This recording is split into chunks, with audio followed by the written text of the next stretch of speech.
-1. If the dealer just dealt you these 2 cards, your count's -2. Every time you see cards dealt, you just get an accumulative count, and that is the running count. However, all decision, whether it be betting, playing, or insurance, is done with the true count. What is a true count? It is the ratio of high cards versus low cards in each single deck that remain. As soon as the true count hits +2, that means the cards now favor you. That means now it's time to increase your bet, not by a lot. The bigger the plus count, the more you increase your bet. So in a nutshell, card counting just means that you're keeping track of what's left. When there are a lot of high cards are left to be played, now the cards favor you. When there are a lot of low cards to be played, now the cards favor the house. Vast Coconut 2609 asks, how magnetic dice are used to cheat in casinos? Well, magnetic dice are mostly used in private games, but a man, I believe it was Thailand, he had magnets implanted into his hands to cheat on the dice cups that were there for 40 years. But because he was going to travel, he was afraid that the magnets might get detected. He surgically had to take them out. So what are magnetic dice? If we look right here, you can see I have one die made where the spots were not filled in. And these dice right here are balanced. You can roll them, they're regular dice, until you put a magnet near them. When you put a magnet near them, then you could control it. So the cheaters would get a magnet under the table or on the sides of the table. One scam that happened was a magnet was actually concealed in the wheelchair of a player. And the battery that controlled the wheelchair also controlled the magnet. So when the shooter threw in the magnetic dice, the guy in the wheelchair just hit the button and they won a lot of money. Flying Dutchman wants to know, Casino, the movie, any truth to this? Was Las Vegas really different back when and really run by gangsters? Absolutely. The movie Casino is a great deal on showing you what it was like when the mob ran things. A common question asked to me today, Sal, do they really beat up players and cheaters the way they used to back then? Well, no, they don't. Today they'll prosecute you, they'll back you out. But when the mob was running things, yes, violence was the solution. And guess what? It was an effective solution. If you're a dealer that was cheating and you just saw some guy walk out with 2 busted hands, you're going to think twice before you steal from that person. Now, in the movie Casino, Robert De Niro is the casino manager, and he's walking through the pit, and he noticed a dealer lifting the whole card up. The player at another table will see that card and then signal it back to the person playing. Well, when De Niro saw that, they got the 2 players, they brought the person downstairs, and they broke his hand with a hammer. When the mob ran casinos, they definitely did things a little differently. The people that they hired to watch the games were ex-cheats. They actually knew the moves. They knew what it looks like. They were more qualified to catch it than anybody else. Today, it's not that way. Let's see, Big Cuzzerswick. Could you actually pull off an Ocean 11 heist in real life? Theoretically, could it be possible? This story he tells was really, I was thinking about this.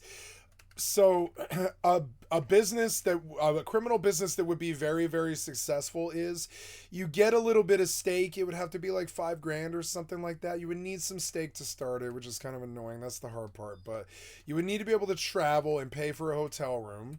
Well, all you do is you go buy a pair of gloves, a drill, and a hotel room. That's it. And you figure out a target, you figure out where they're going to be in the hotel, and then you ask for a room next to theirs, and you say that I have a friend and I can't reveal their identity, but I would like to have a room next to theirs, and they told me which one was theirs. I don't want to talk about it. Is that okay? And they're like, yeah, no problem. We'll give you this number, yeah. Right? And then you just, you do this with sunglasses on and hopefully not with a lot of profile and stuff because you're a criminal, and you don't want to be like too obvious about it. But you move in next door, you wait until they're down at the casino. This is something I would probably do in Las Vegas because this is where you would want to do this. And you rob them for their jewelry, their money, their drugs, whatever it is. And most people sometimes bring a lot of money into Las Vegas. And he talks about this too. He's like, no, Ocean's 11 can't really happen because there's so much security and so many cameras, right? But what can happen is you can rob the hotel room of the gambler, and that does happen, and it's actually really common, and it's just like words for it, but I don't know what they are, and they're like they hint, and but they don't want to talk about it very much. But there is like far more. Apparently, it's more lucrative to rob the hotel room of the gambler than it is to rob the gambler. I mean, you might get cash from the gambler, but I mean that's kind of hard to do. I mean, you're gonna have to escape out of the hotel. It's kind of hard to do. You might actually see security who might be like, I got a gun on you, motherfucker, don't move, right? And that's what you don't want, right? So you just wait for the fucking gambler to leave their shit in their safe or whatever, and you just drill through the fucking wall in the hotel room, like that has the they all have conjoined doors. So you just go to that door, you drill a hole in the wall, you reach through, unlock the goddamn door, and and it just sounds like you're a repairman or something, or you're running a dildo or something, right? And you just pop their door with a pair of gloves, and you go through their fucking room, and you rob them for everything they've got. I'm sure hookers do this all the time. I'm sure hookers do this more than men do. I'm sure hookers like see that the guy has money, and they're like, well, is he going back down to the fucking tables? Because I know how men think, right? Men think if they've lost 20 grand in a safe in a hotel room, some professional thief who looks like Lupin the Third hit them, or somebody that they know. They don't ever think about the hooker that walked down the hall next to them and saw that they're wearing Gucci or something. And as they open the door to go in the room, the hooker glances in and sees that they've got like a laptop and like a stack of cash and a pizza in there or something, and she's like, right? And then and I swear to God, this happens like more probably than like hitting the casino does.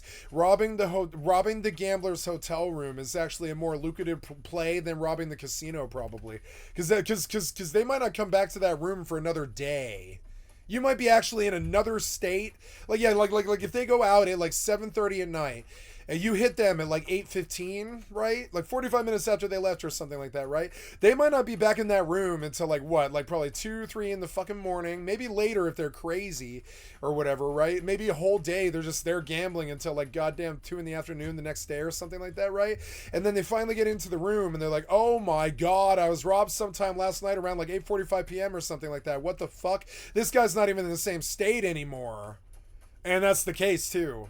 And he talks about this, and I was like, yeah, that's far more Ocean's 11 than robbing the casino. You don't rob the casino, you just rob the gambler. It's actually kind of interesting.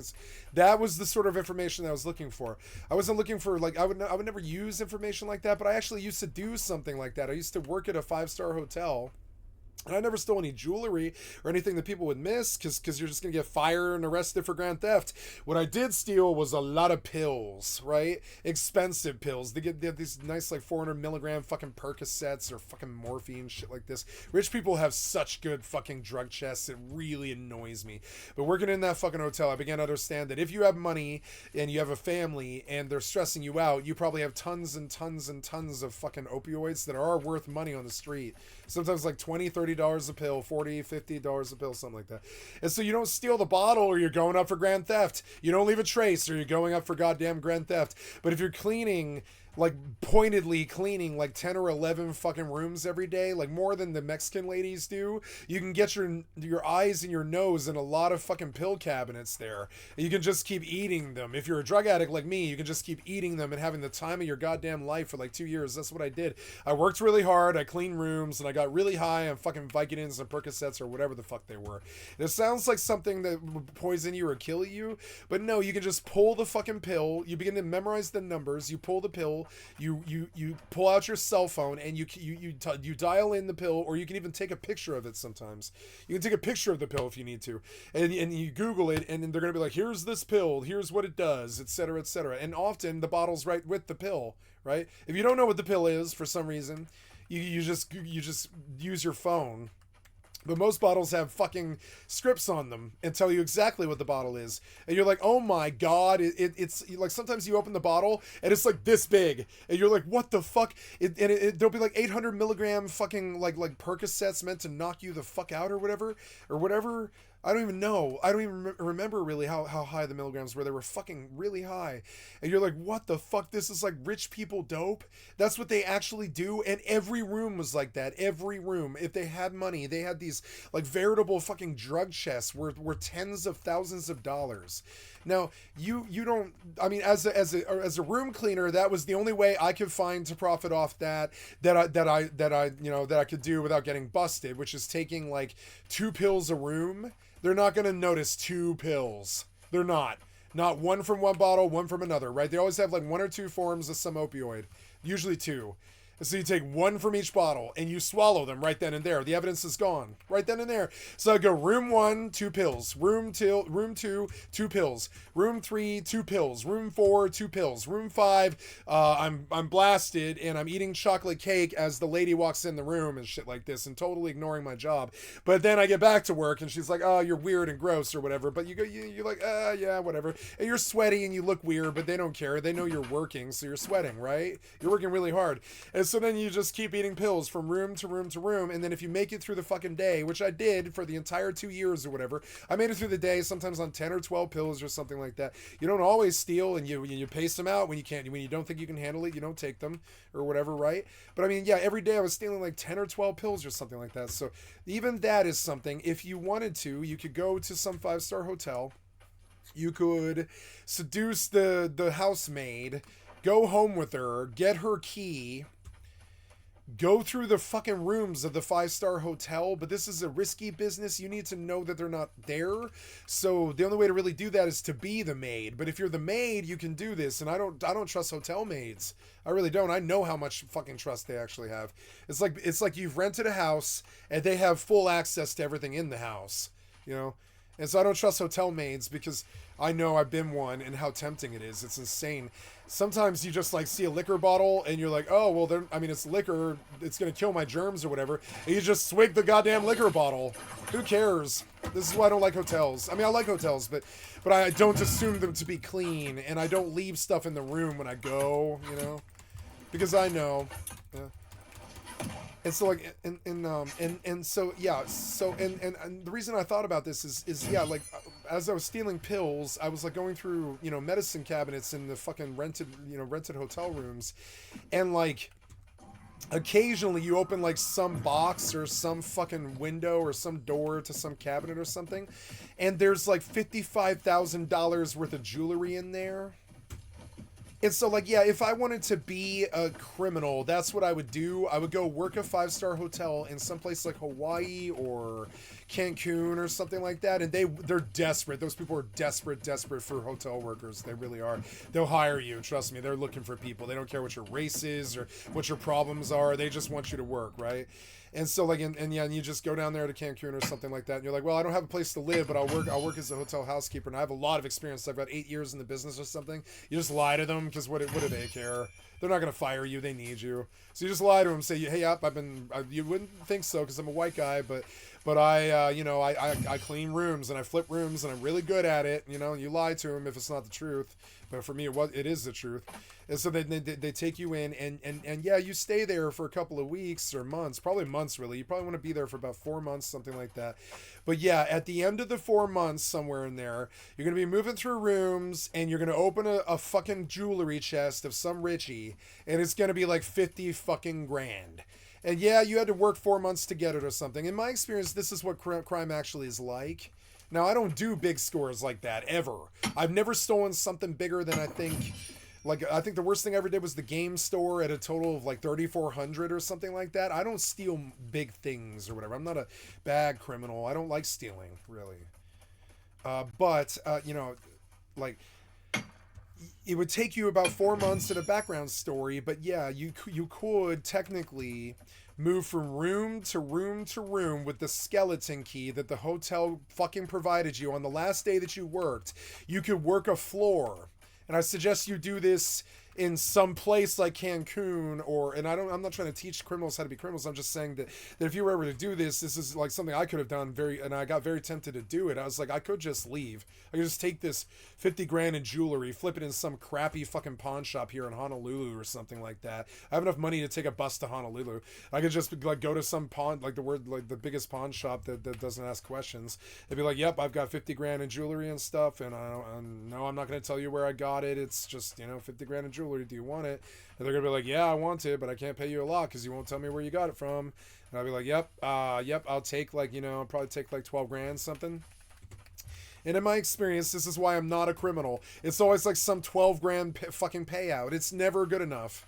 You have to do a lot of it. You have to do it over and over and over again, sometimes 10, 20 times. And that's how you end up in jail, right? And that's why I don't do crime. I don't do crime in a serious way. I'll sell drugs or something like that, but I won't ever go harm muggles, you know? I don't do a lot of crime like that. I don't think it ever pays. It's just a way to throw your freedom away, essentially, you know? But, you know, you could really build a career off that. You could just you could just move to another tropical city. I thought about doing this. I was like, you easily could do this. I was like, wow, I could just start here in Maui and just move from here to Cancun to you know, take a $1,000 flight to Cancun, start working for the hotel again, and then you have room and board and an excuse and even a an alibi most of the time, and then you get their skeleton key, and they realize later that you had a fake name and a fake number and a fake fake social and stuff, and you're just like, you know, not a real person. You've been cashing the checks, but you're not a real person really. And they realize that you went down a hallway of something like 15 or 30 doors or something of rich people, and you did it at like 2 in the afternoon when they're all out there at the beach or eating lunch or something like that. They're not sitting at the hotel room at 2 in the afternoon, you know? That's when the maids clean, right? And you knock on the door and you say, housekeeping, housekeeping. And you even open the door with a skeleton key, and they might even be in there, and you have the housekeeping excuse and everything, right? And then you just go from medicine chest to medicine chest, stealing bottles of fucking opioids and fucking jewelry. And at the end of the score, you'd probably be around at like 200 grand or something like that. I know, because of how fucking like commonly I went in their fucking medicine cabinets. It was literally my job to clean the medicine cabinets. So like I open it, right? And I look in to make sure that some little kid hasn't thrown some shit in there or something like that, right? And it's not just empty, and it makes us look bad that there's like someone puked in there and just left it in there or something. I have an excuse. It's viable. You could even probably use it in court.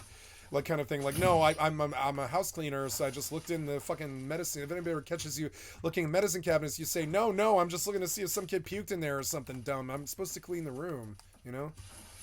And all this stuff, it had a lot of really good, like, alibis and you know, and in this way, I can illustrate a way in which you essentially don't ever talk to anybody except for the people that you work with for a little bit amount of time, 3-4 months, until you have a good enough alibi and they trust you and stuff. And they give you that key. They give you the key the first day. I mean, you could do it the first day. Probably first day might be better, really.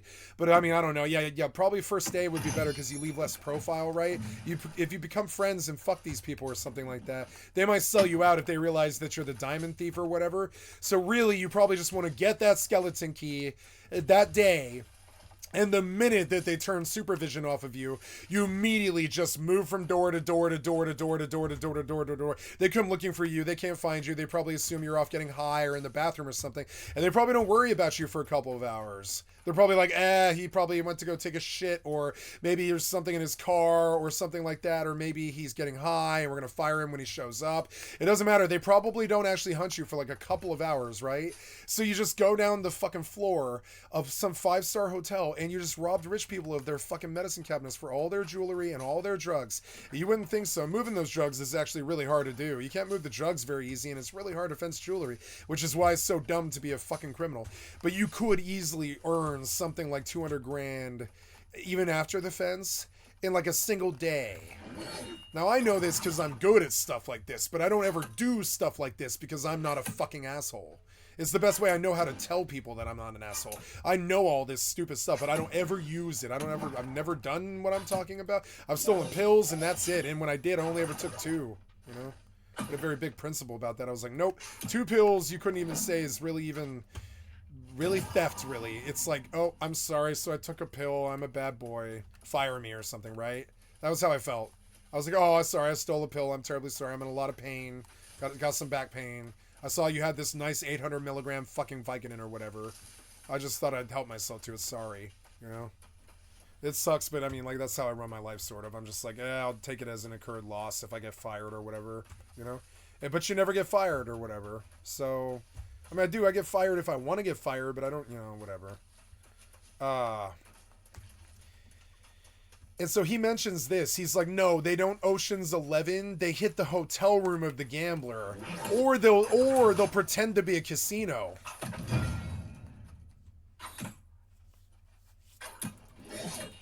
and they'll actually be robbing you with loaded dice and loaded cards. And they'll pretend that they're like a casino that sets up that's illegal and like travels, right? And they'll come to your hotel room and they'll set up a casino. And they'll act like they're legitimate fucking casino people that are going to do a legitimate casino transaction with you. But all they're really doing is using weighted dice and cards to fucking rob you. That's what Ocean's 11 actually is pretending to be a casino.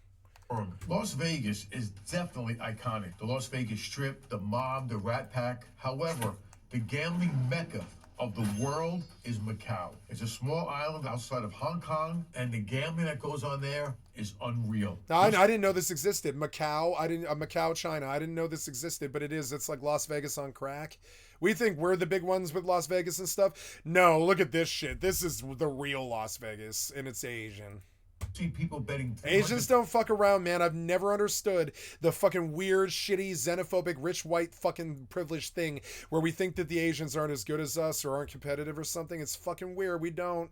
I don't think that. Excuse me. I don't think that. But I think a lot of weird American white people do, and it's dumb. It's just dumb. When you see stuff like this or like Dubai or something like that, you're like, no. These people are actually maybe doing a lot better. Actually, maybe a lot better.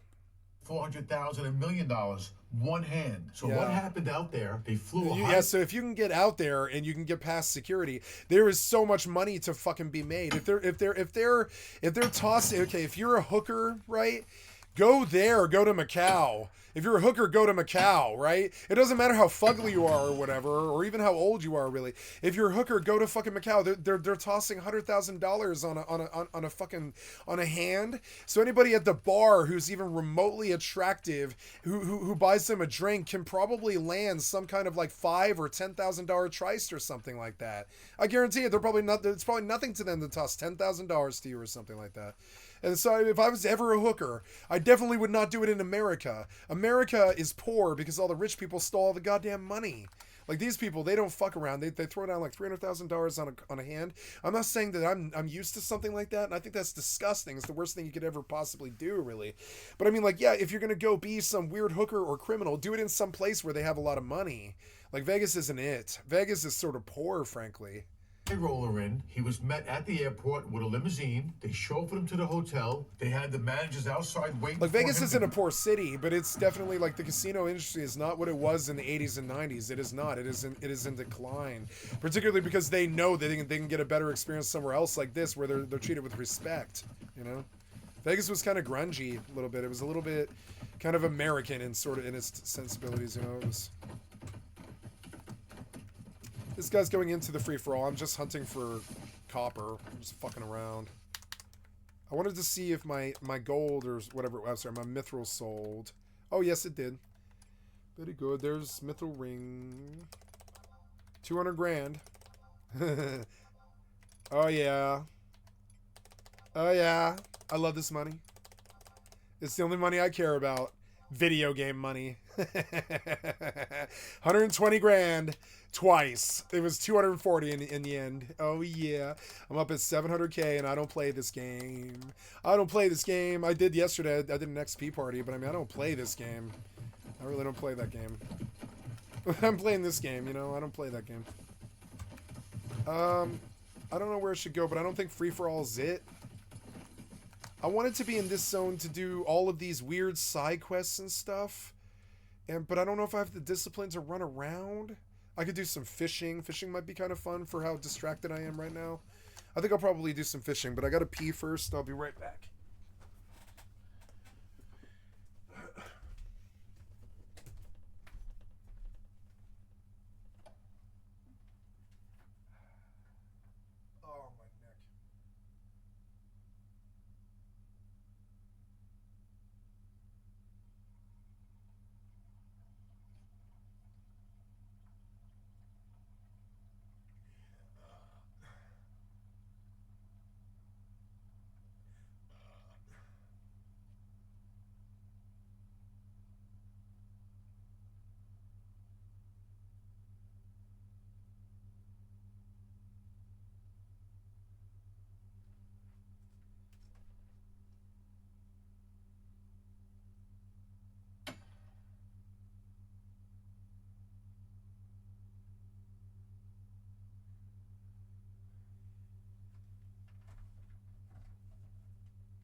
them. They escorted them in. They brought them upstairs to a high-limit room on the 23rd floor. It was a private suite. They beat them for, let's just say, $25 million. And then when that player came back to the casino and say, listen, I lost $25 million on your private VIP suite on the 23rd floor, the casino said, we don't have a private suite on the 23rd floor. These cheaters or these scams. But we don't have a private suite.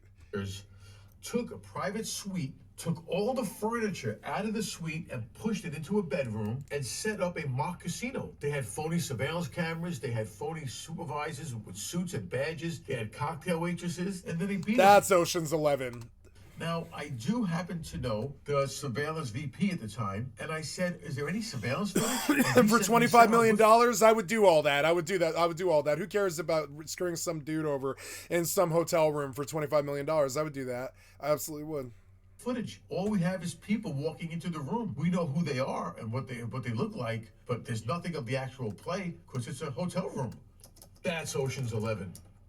Yank in Australia wants to know, marked cards, how often do you find them? Marked cards have been behind some of the biggest scams in the casino industry. A simple way of marking cards, they sell these pastes. It goes on the finger. They're professionals. They'll keep it right on the table, and they'll just mark the cards like this. How? This little tin is concealed inside the chips. So as you're playing, as you're dealing, I'm playing with my chips. Now right here, I just got it on my hand. I want to mark these two cards, right? I don't know what they are. So when I come over, I see it's a 4 and a 6. I'm hitting the 6 right here. Now I spin them, and I'm hitting the 6 again. Now I transfer the cards, and now I'm hitting it dead center. Now, I'll be honest, if your eye is not trained to see that, good luck. I don't care how you mix these cards up. When these cards are on the table, from right here, I can't miss it. There's your 4 and there's your 6. Yeah, you can see the grease from the right angle, but the dealer can't see that and doesn't know to look for it. And then you can just mark the ace king, all the aces and all the kings, especially if it's a noob dealer who really doesn't know. You look for those probably really. And then if it's a noob dealer who really doesn't know, you just mark all the aces and the kings, and then you just start making your money. That's insane. A real simple and effective way of marking cards, a real fine emery board, where you can actually sand off some of the back. Let's suppose I want to get these aces. I can take these cards. See, this is cool cheating that has a point. Casinos basically rob the public at large at a 78% fucking success rate. Casinos make more money than they ever lose, always, or they wouldn't do business, right? So you got to look at them. They're kind of predatory. They take like 78% of the public's money every time that they step in a casino. So like, yeah, if you want to be a cheater, go do something like this. This is the kind of cheating that people do respect. It's weird.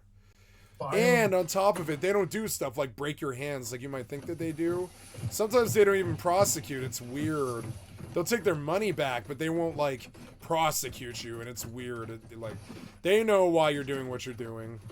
It's because you've lost a lot of money to them. And that's the problem. The casino makes the money in the end. So I don't really have that much sympathy for them. It's weird.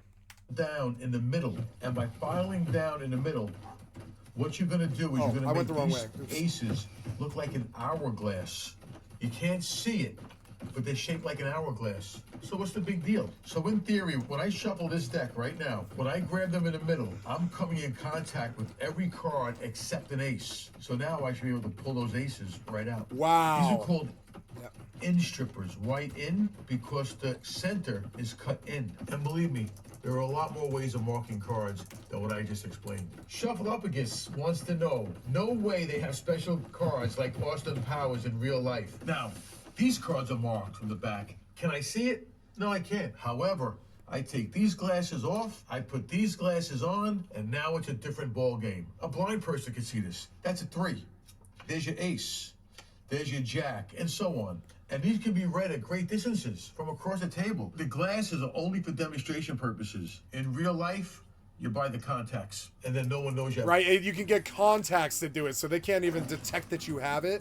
And then you just mark the cards. And I was like, of all these things, that one sounds the safest. You just mark the cards, and then you wear the glasses. The glasses are really scary, and they're probably really expensive, and they probably really indicate to the casino what you're doing. But I mean, if you can pull it off, You can probably just make like a whole year's income in a day. And you're going to see why this is the sort of cheating that people might actually respect, you know? So my advice to cheaters in my channel, and I know there's some there, is like, you know, go do some cheating that actually matters instead of just wasting your jack-off time. Contacts on, and you can read these marks across the table. Civil aside, 359. How casinos prevent people from stealing or And may they break your hands. mass producing chips? Well, this is money.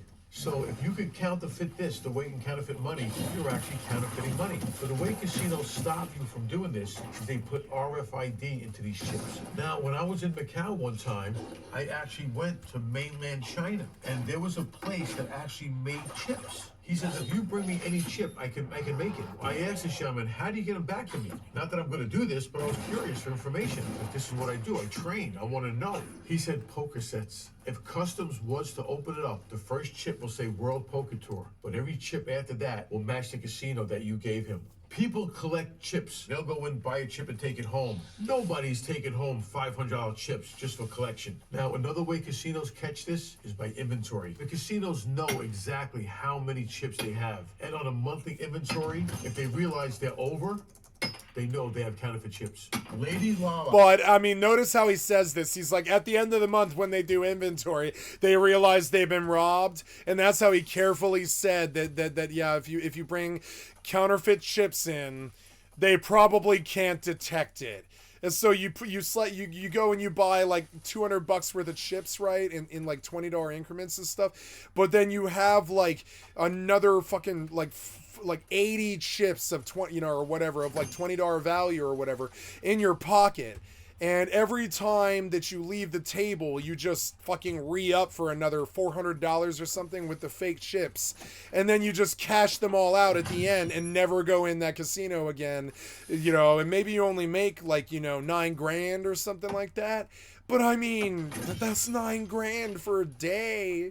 You can see why I think, like, some cheaters are such fucking assholes. Video game cheaters are the worst losers in mankind's history. There's every other form of cheating in mankind's history that actually has profit, and then there's pieces of shit that cheat on video games for no reason, with no clue, no ability to Google, no brain, nothing, no money, no, just basement dweller loser, or whatever is their vibe. And I just don't really understand video game cheaters. If you want to go be fucking cheater, go do casinos, make some money, get bitches or whatever, you know? Like, I mean, I don't really understand video game cheating. It really is the purview of fucking born losers. Only born losers would be that fucking dumb when there's so much other better stuff to spend your time doing. Anything that makes you money at all. Cheating on video games does not make you money. It costs you money. And probably a lot of bans, too.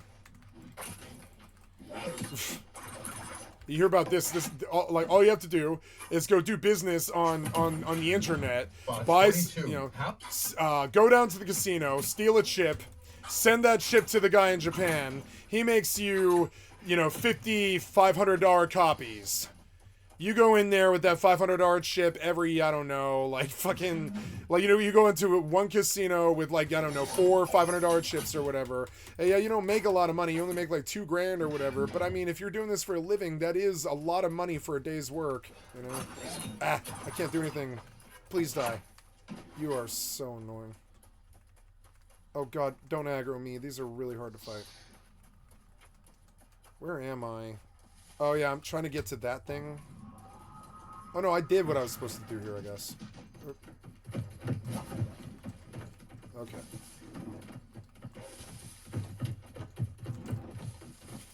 How did the MIT blackjack team ever make so much bank when Clark County only gives you a 1% edge, according to Wikipedia? In this it only gives you a 1% edge, lie. too. Wow. Math doesn't. If you have a small edge over the house, dispersed over a long period of time, you're going to make the money. And with the big bankroll, you could do that. And with a lot of players, you could do that. Back in the early 90s, the MIT team, students formed a team to beat the casinos using Clark County. They definitely became popular later on with the movie 21, the book Bringing Down the House. A team is a group of people, very skilled at blackjack, that will go into the casino, count, and as soon as the cards favor them, put the big money in. You would have For example, 20 blackjack tables. You put 20 players on each table. So you have one counter on each table betting very little. But as soon as those cards favor you, then you call in another team member called the BP,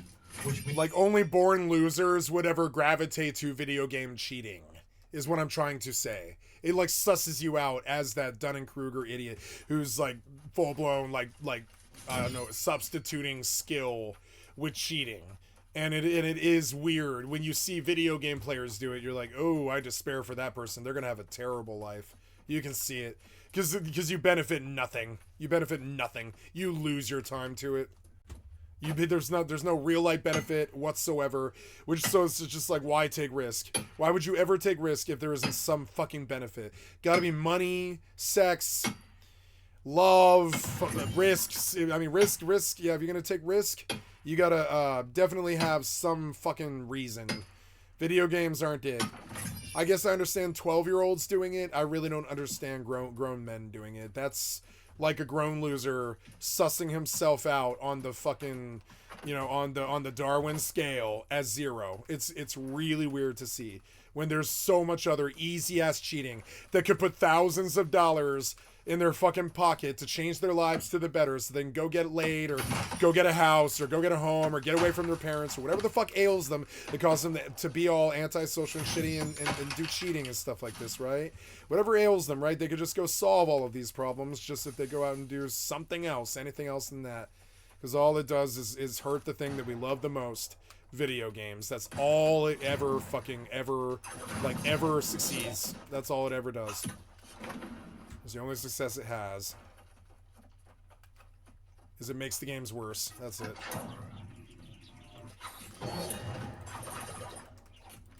Maybe that's the thrill. But my thing is, it's like, go break casinos. Get a real thrill, pussy. You know what I'm saying?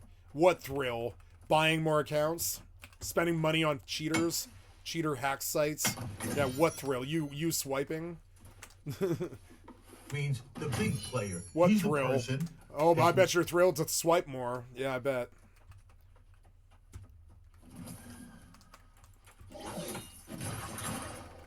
No, I'm sure it is thrilling to use aimbot. I'm sure it is. I don't need it. But losers who Dunning-Kruger do.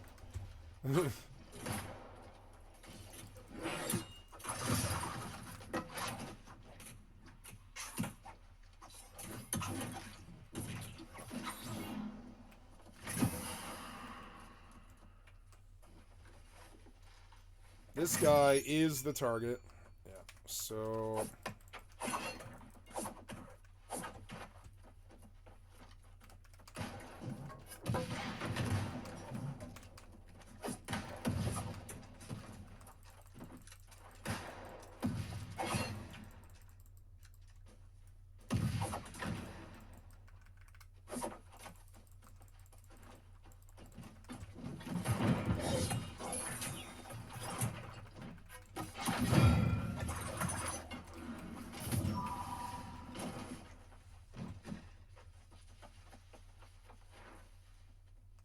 Thank you.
Oh, CK starting 1 minute. Oops.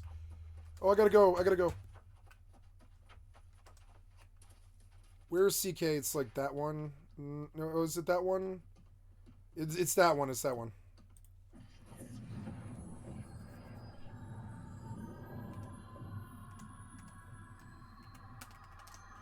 Ooh, CK will be fun. I should turn the music on.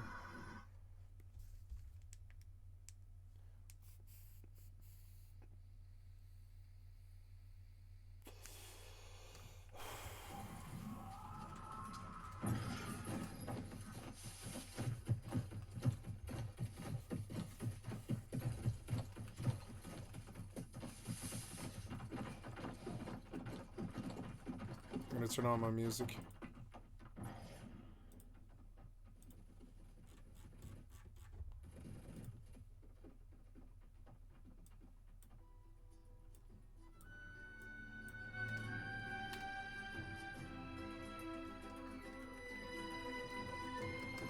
Oh, I have to disable PvP. Oops.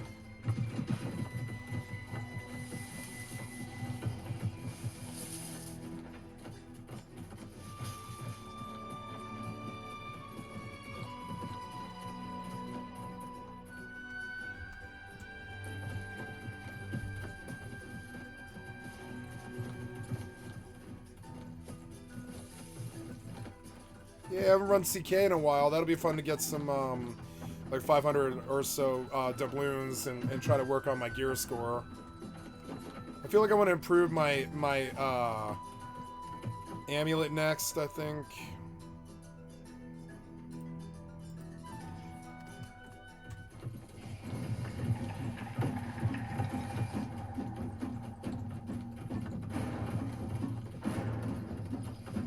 We bet the big chips. So as soon as those cards become fit,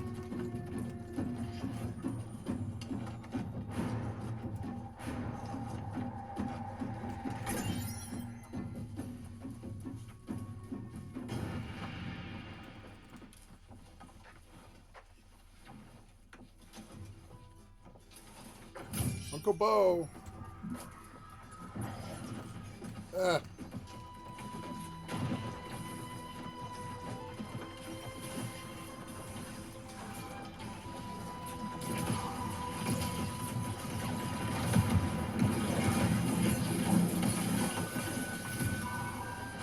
Ooh, gypsum.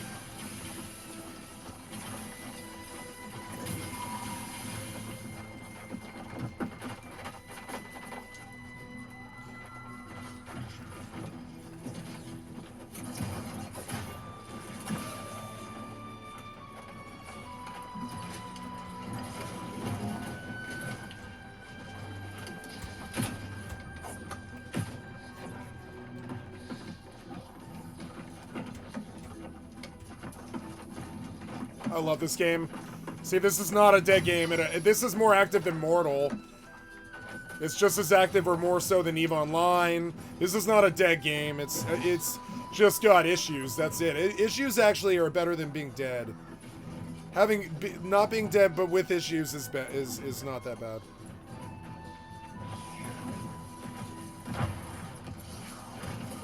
Nice, Hatchet to 13. I wasn't even attacking.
I love this with lossless. Lossless makes this so much better. So much better. Oops.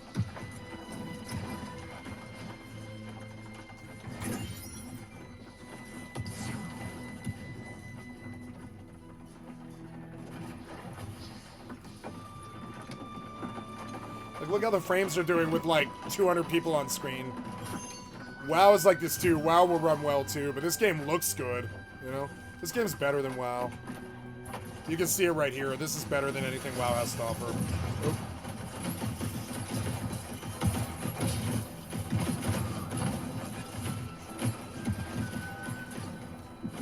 I love ECRs. I forgot how much I like this. Oh.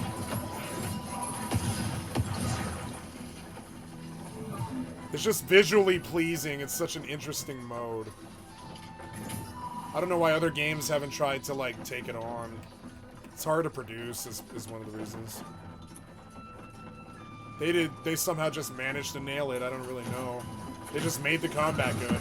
They worked on it.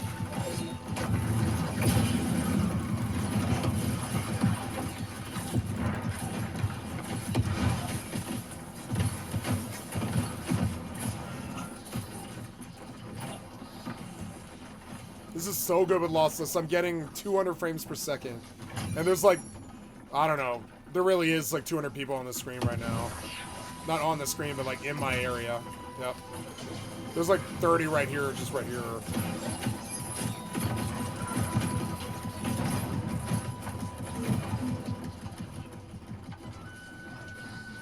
I love CK. I should start running this every day. And I'll get to my 725 eye level sooner or later. I didn't realize like how easy this kind of is. It's like the only one that you really need to run. You can run Merc too. I like Merc. Like Merc and CK are the only two that are really good. Oh.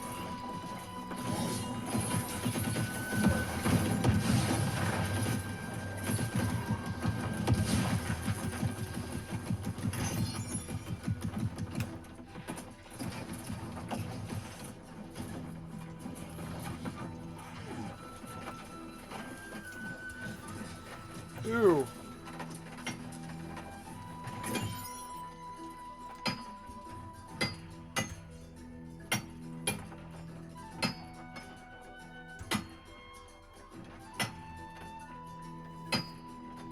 I have like 12 mining and it still took so long to get this.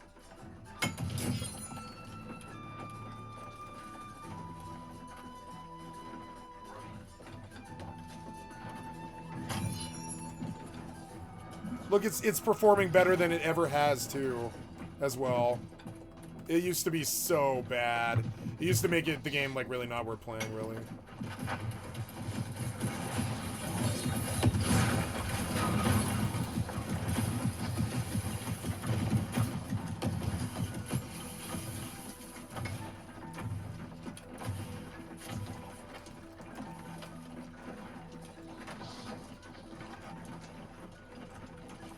Oh, lossless is making this like run so well.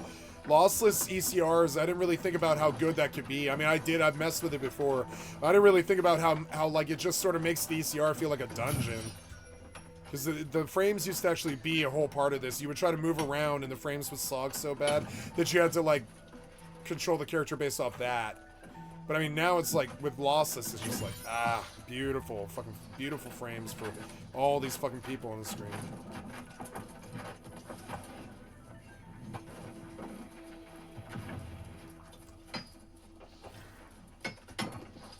ECR is good for my stream. I've always thought it was. I think people can watch this. I think they've always been able to watch this.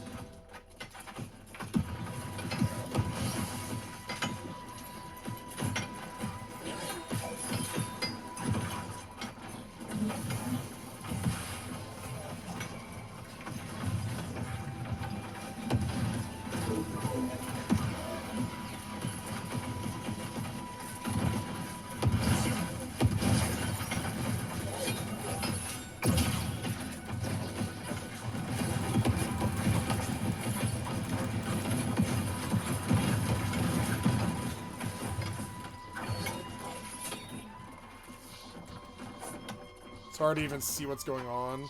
Maybe I should turn their nameplates off, huh? But I kind of like reading the nameplates.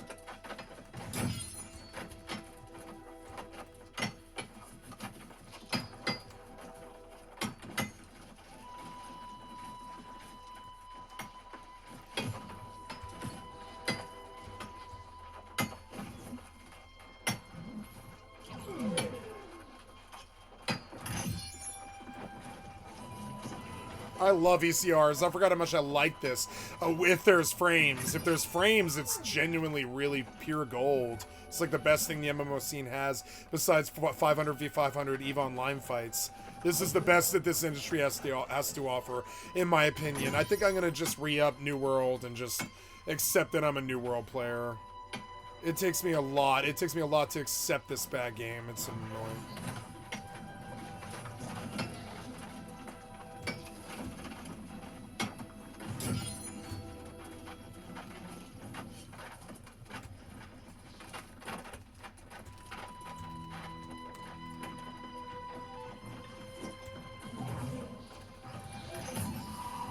Nice. Gypsum. Gypsum's always good because it translates like directly to money.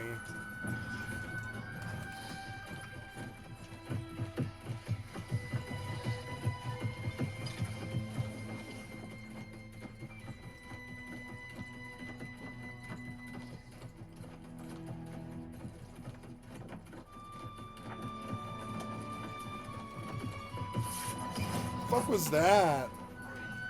What was that?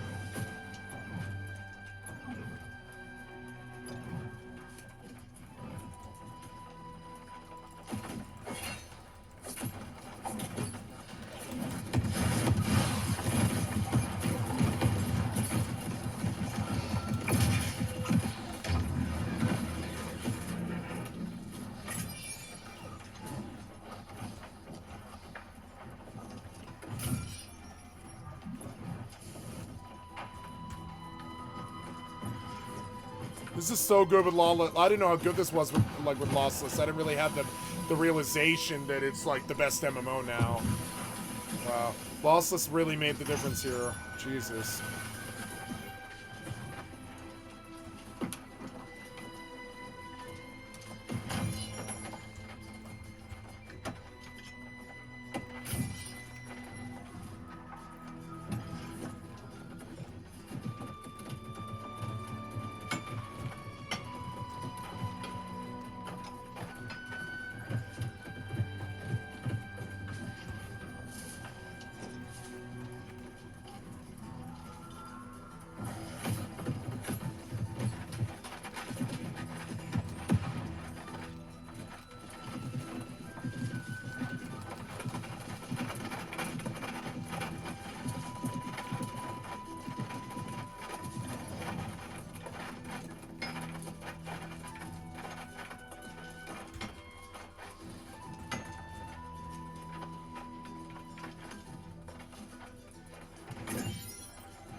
Ooh, the white lion is dope. I might buy that. Maybe I should pay for a season pass of this game instead of WoW. I like this game more. I would like to reach 725 eye level. It would make my life a lot easier.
Nice 17 spear.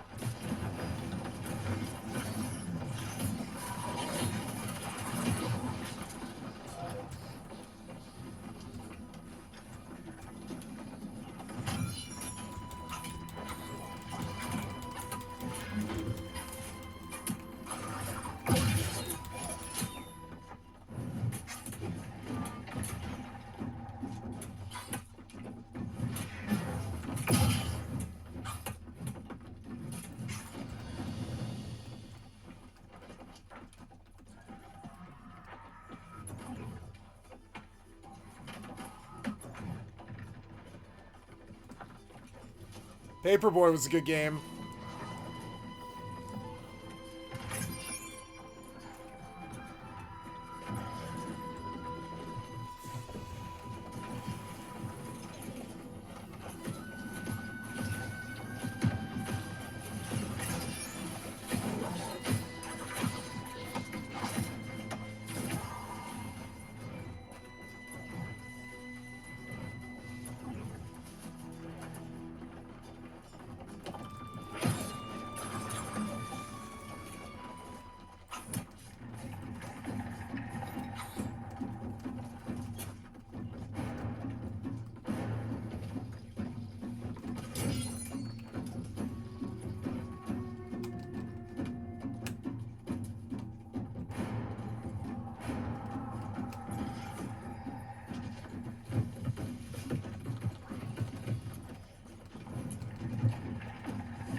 I love this game. I'm gonna stop acting like I don't. It's the MMO that I like the best. I think it's weird to play right now.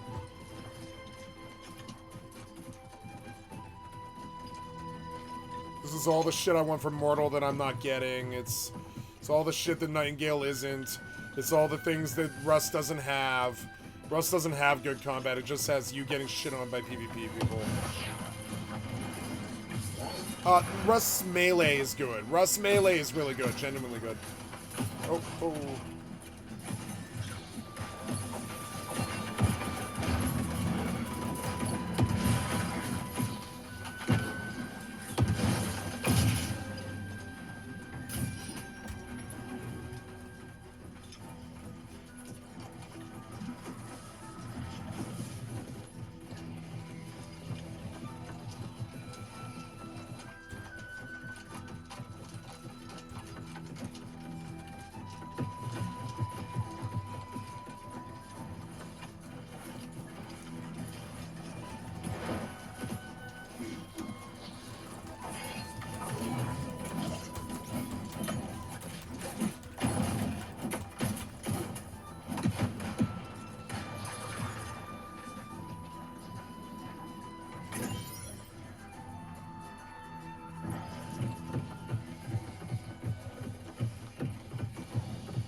Fucking fire.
Going to Merc. Gonna do another one.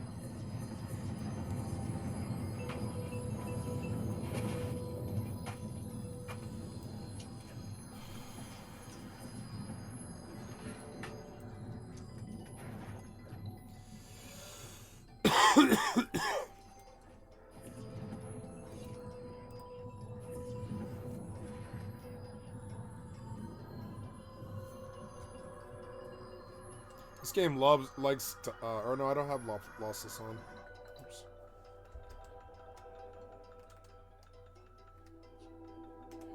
$677. Maybe I should boil some gold.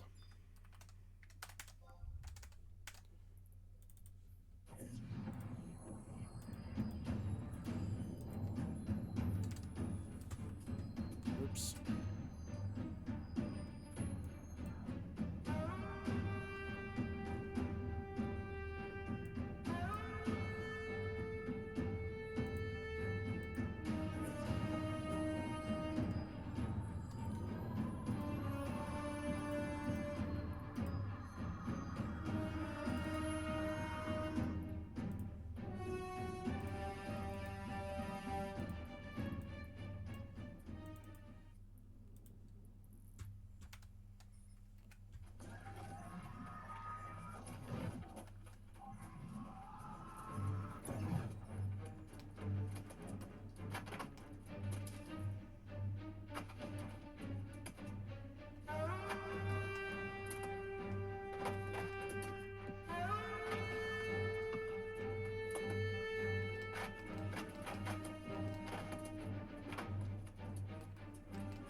So dope.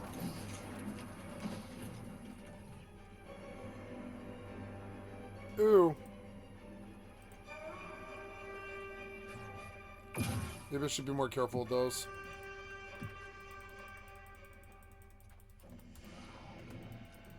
Got a couple 700 items to myself.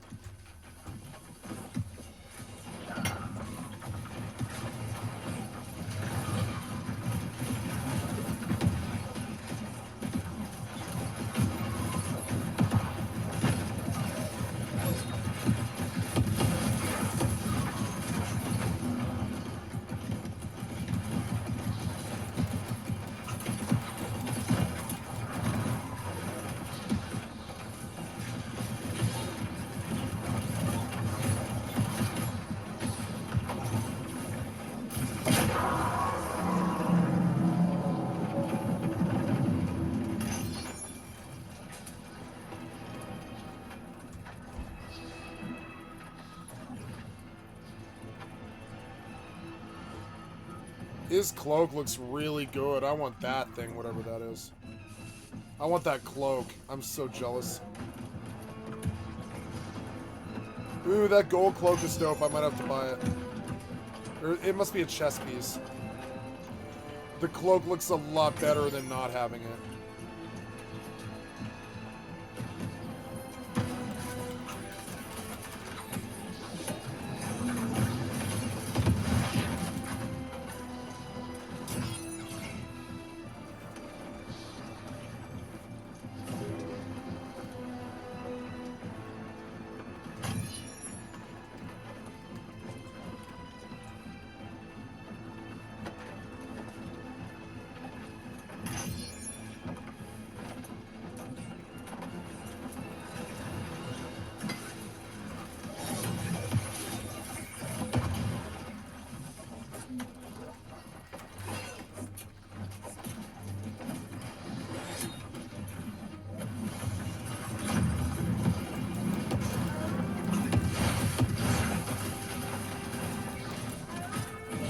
So cool. I love this game.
She looks cool.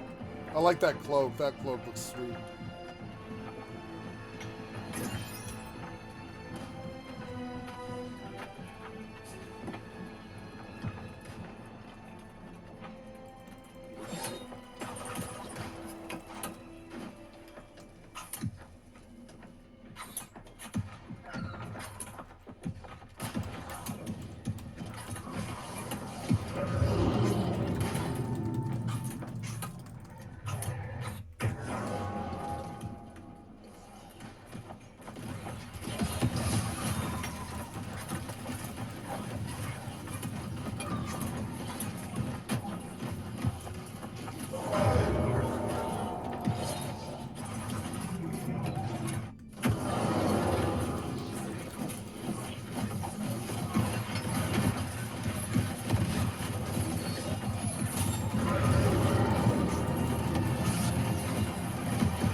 I got an artifact on that one.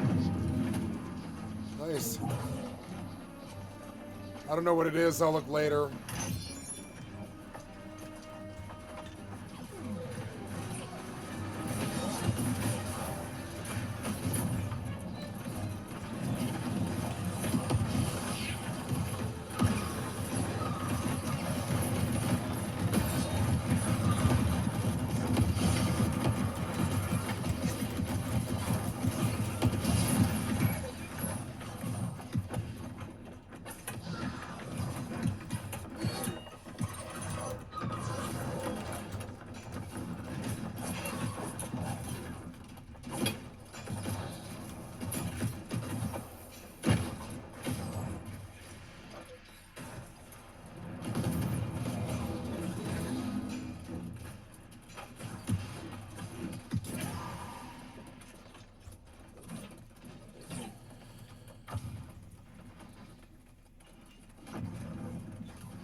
Let's see what I got. I got, Fracture. It's a Void Gauntlet. It's a legendary Void Gauntlet. Nice. Maybe I'll level with that. Seems to be a sign.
What a good time to be alive. I like ECR. It's a really good, fun pastime. I actually really love ECR. I forgot how much I liked it. Mr. MAGA, what a shame. Look how fucking dumb he looks. Fucking idiot.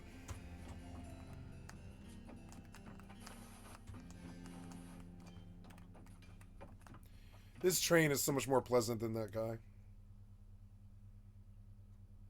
Look, it's just a cute little purple train. Going in a circle like all the ECRs.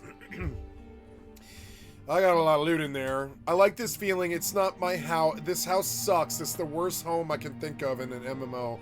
But like, you know, it is here and I am living on it. Or living in it or whatever.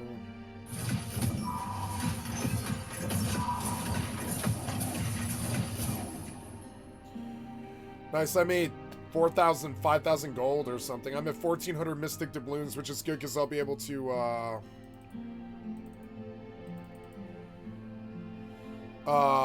go get upgrades to something. I'm not wearing a ring, which is goddamn stupid. Why am I not fucking wearing a ring? What? Why am I not wearing a ring? That's stupid. It's stupid.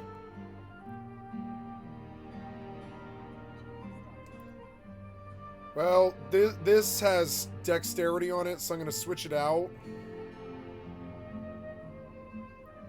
What?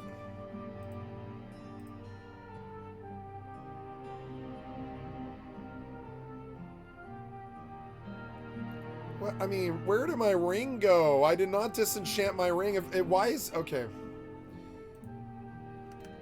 It's in my equip set, isn't it? I don't like equip sets, actually.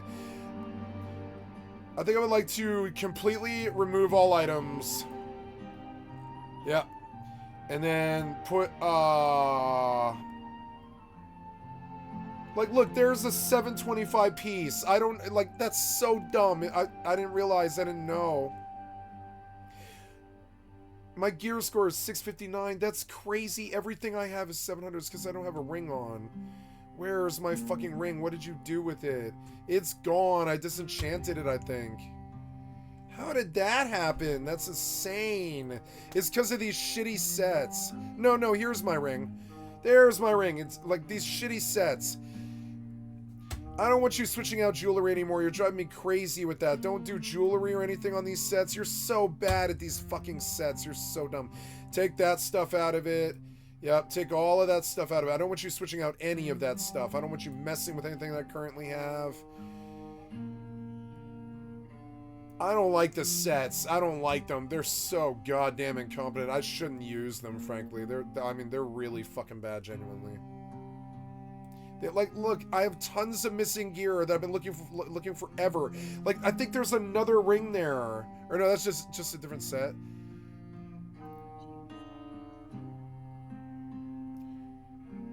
I thought I had something better than that. No, I don't know. I want you to trash all of this stuff.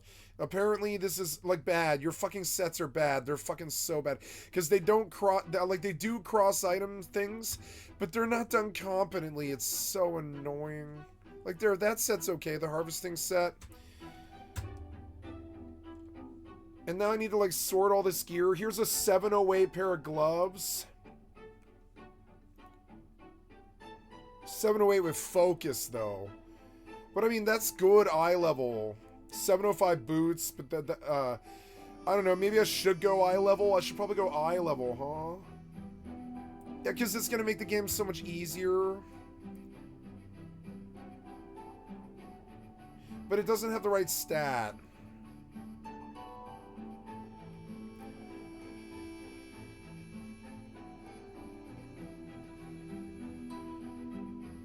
It's just eye level, isn't it? And then you just keep trying to get 725 pieces that are the actual proper set. And I need to commit to a set of weapons. And while I don't like the hatchet, I'll just admit it. I don't fucking like this hatchet. I leveled it, but I don't like this fucking weapon. I really do think it's like probably my second to close, like least favorite weapon, really. Like the Void Gauntlet is more attractive to me than the goddamn, the Void Gauntlet's really good. Void Gauntlet Spear might be really good, but the problem with Void Gauntlet is I guess it's focus, which isn't that bad. I suppose focus isn't that bad. We could do, Yeah, we could do Dex Focus. Dex Focus isn't that, or well, I don't know. What is it? Ins? I can't remember. What is yeah, the hatchet, I don't know. Yeah, that's good.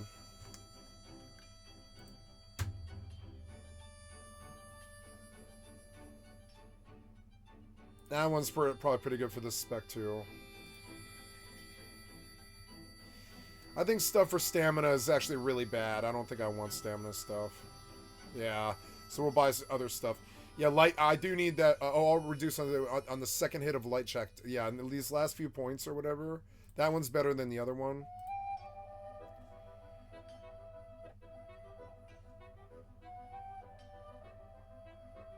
Yeah, so we have lots of cooldown reduction stuff.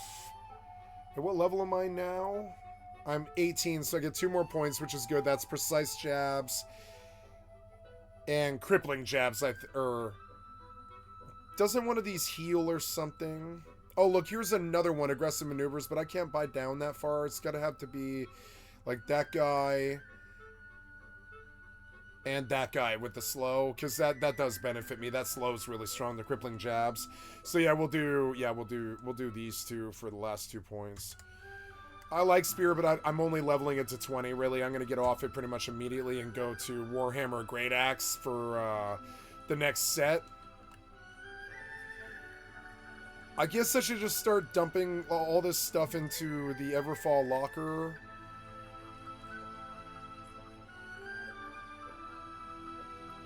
Oh, mining luck. So, mining luck. Logging luck.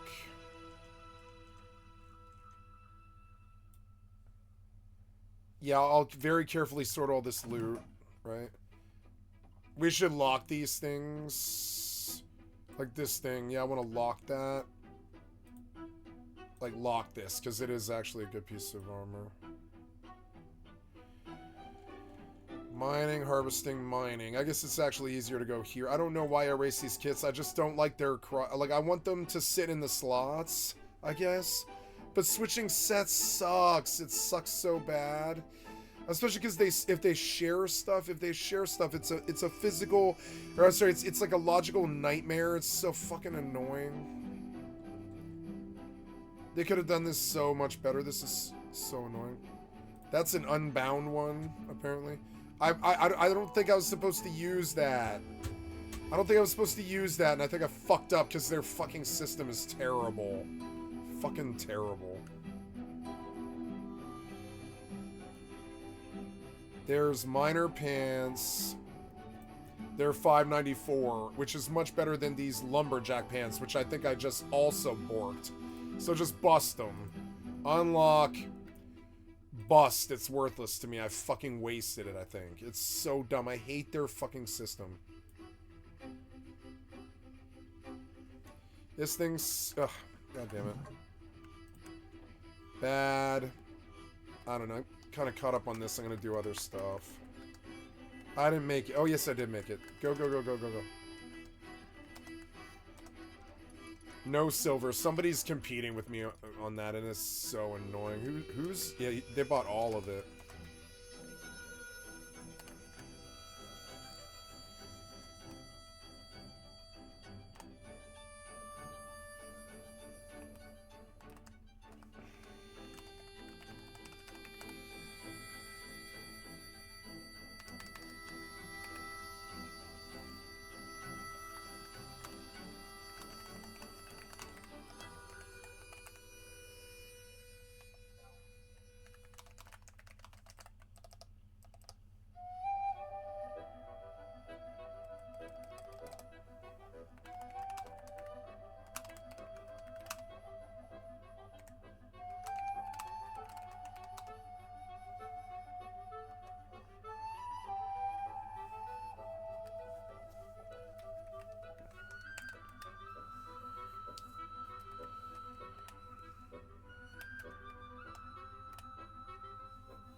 I'm looking for,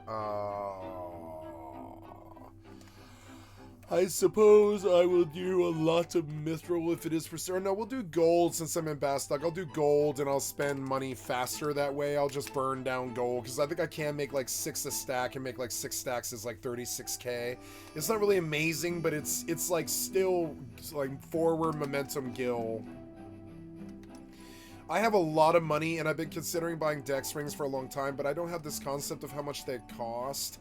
I also need a better fucking earring than this. Like a genuinely better earring than this. Like the beetle earring is better than that earring, yeah. Actually, earring might be a better consideration. Maybe I actually look at that. Reed Del Sol. Tamer's earring, which is the tame success rate. But I mean, I don't need tame to be super good. Ruby earring. Sapphire, death. Triumph is strength. Strength would be good. Triumph's not bad. How much do they charge it for it, though? 440k is insane. There's an adroit earring. That's what I would choose if I could. Yeah, how much is the adroit earring? That thing, 500k. I didn't know I wanted this, but I really, really want this. And it's 500 fucking k, 430. I mean, I would take it for 430 right now, frankly. Because my earring is embarrassing. I don't know. It's a lot of money. I've got to get higher up in Goldsmith and feel like I'm richer before I can blow this kind of money. So, yeah, we'll just burn gold. That's okay. Gold is not a bad thing to burn. It's as long as you actually make money. It's a good, steady thing that people do buy. I'm understanding that, yeah, like I'm buying at 84 a stack, selling gold ingots for probably 93. So that is, you know, that's like 9k. That's actually not that bad for a stack, you know. That's not actually that much bad profit. It is a profit synth. It's just, yeah, I mean, they're paying 92.5, and that's probably what I'll get. I'll probably get 9101. So gold is not that attractive to me. It's like, yeah, like at 22, yeah, it'll cost me like 88 to make it. And I only make like 4k or something like that, which is stupid. If I was higher, I could desynth. I'm noticing that gold hairpins are actually a really good thing to desynth. But I'm not there yet. So I mean, gold would be good because it's probably skill up. I think, yeah, you can keep going higher on gold, yeah. But the profit margin is so goddamn thin. I mean, right now it's 84. Yeah, it's like 84 and 92, which isn't that bad. It's like 8k, 8.5k. It'll be 9101 is what I'll sell for. Or probably 9201. I'll probably sell for 92 because 93 looks to be about the price there. So call it 93.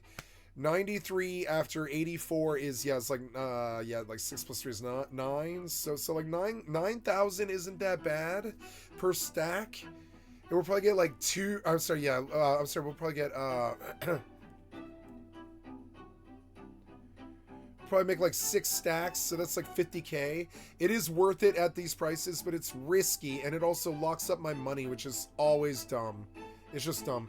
Gold ore currently is 25k, which is just a loss. It's just a loss. Also, we don't know how long gold will last at all. Like gold beast coins might, I don't know, there's a lot of them on the market, and the price is down. It's at 21. If I can get 21, it's a good price. I'll see. I'm gonna move around so I don't lose this character and log out. Break that piece of shit. Break that. Oh no, did I break a luck piece? I did. I broke a luck piece. That might have been my piece. I don't believe in changing sets. I just want to crack all this stuff. I don't believe in changing sets anymore. It's stupid. I didn't believe in Final Fantasy XI. I hate changing sets. It fucks with your armor so goddamn bad. It's why it wasn't that popular ever. Like, I don't know. It's not that popular to change gear all the time. It's stupid. I dislike this system. Like, I hate changing gear. I'm not going to change gear mid-fight. I'm not changing my gear around. I'm not using lower eye level stuff by mistake. I'm not using these kits. I'm not going to switch to them. I don't care to use them. Like, it's nice to get, like, higher chance at finding rare items and stuff. I suppose that is good, but changing the sets pisses me off. So I'm just gonna crack all this worthless shit. I mean, it's just more stuff for me to like, handle. You know, I haven't spent money on extra sets and stuff. What I'll do is I'll fill the slots, but I won't use the sets is what I'll do.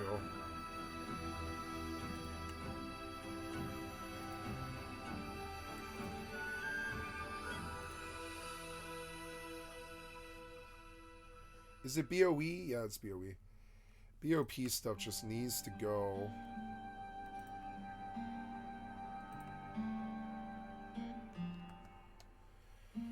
Okay, we're gonna buy a lot of gold until it caps me out or whatever, until the price is something I don't want anymore. 21k. 21k.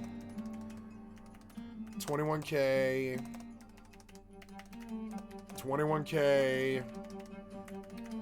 21k. 21k. 21k.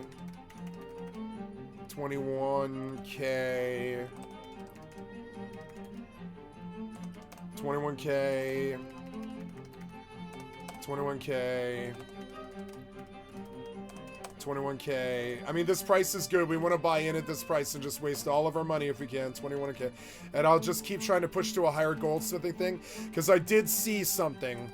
You know, I did see something. It's that gold hairpins are 4k right now. So 12 of them is 48k, or yeah, is that right? Yeah, that, or 4 times 12 is 48k. Yeah, that's right. So that's 48k. The stack of ingots goes for 93. That's like double your money, and I didn't really notice, but so yeah, that's like big money to be made if I can get up to 68 goldsmith. But that means just goldsmithing, and goldsmithing gold, no less. Goldsmithing gold means blowing $600,000 every time you do anything at all.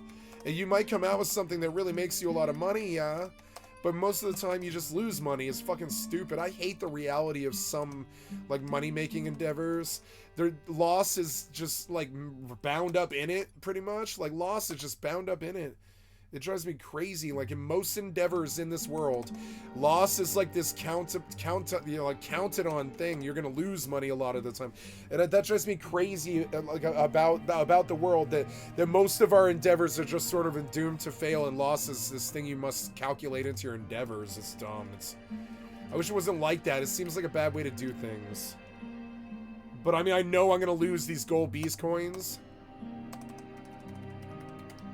which is the nature of crafting. You like lose materials when you do something wrong, or don't follow the recipe, or you add the wrong ingredient, or you don't pay attention. I mean, in the real world, you pay a price, and the game is the same.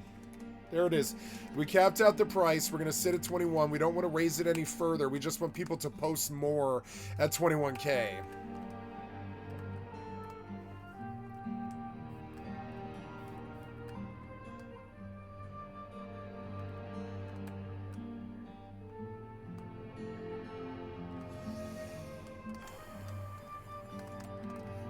Damn, this pen's not on.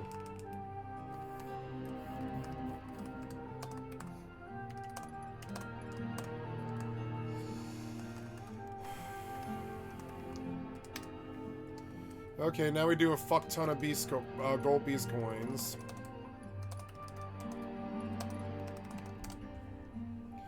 And to continue to sort this fucking stuff.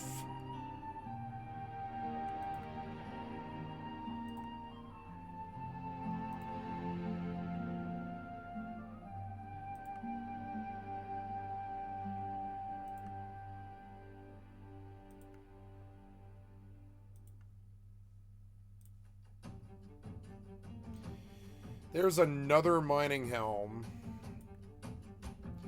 But what I will do is collect perfect sets, and then if I ever get perfect sets of mining stuff and leather stuff, I guess I'll use it, but I don't like switching sets. I'm going to stop doing it. It's so annoying. It constantly borks my sets. I've lost like 10 or 20 pieces over it. I'm just not going to do your Terabad system. It's a piece of shit developer passing the cost of business on to the consumer and wasting my time. So I'm just not going to fucking do this gear transfer garbage system.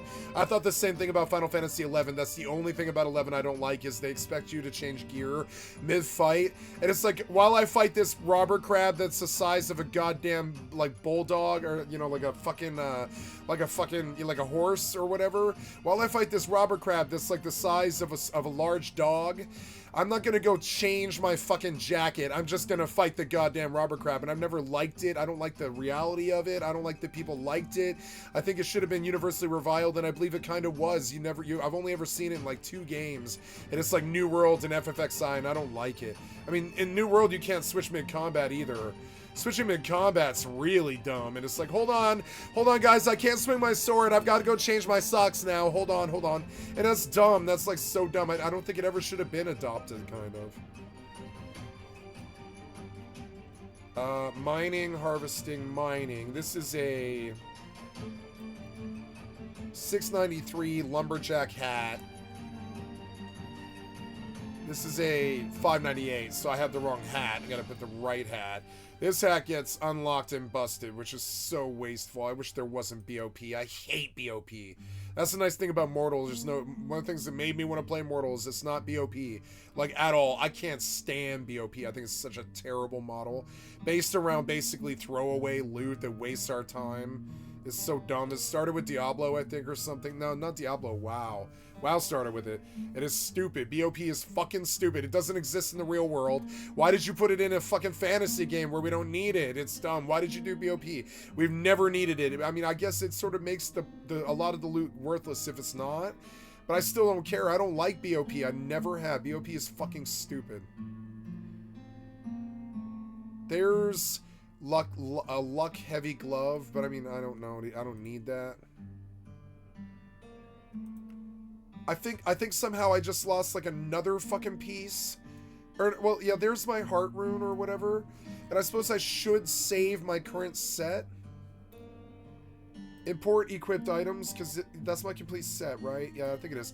Just so we have like a set to go back to. I've got to put a gem in this fucking earring because or whatever this is. Yeah, this earring.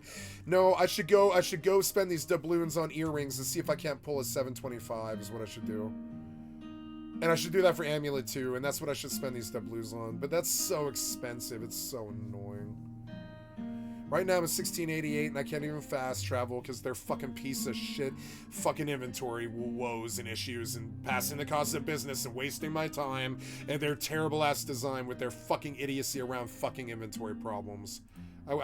Developers need to get over themselves and stop doing this stupid ass shit. I really don't have a high opinion of it at all. I don't mean to be so crappy, but it's just like I'm not trying to sit here and complain. It's just like these people, like, they could do better than this. This is not good. I'm constantly battling this stupid ass inventory thing. And every single game I play, the developer that finally stops torturing me with that is gonna go really fucking far. Stop torturing me with your stupid inventory problems. Can't stand your bullshit. Make games better, you fucking losers.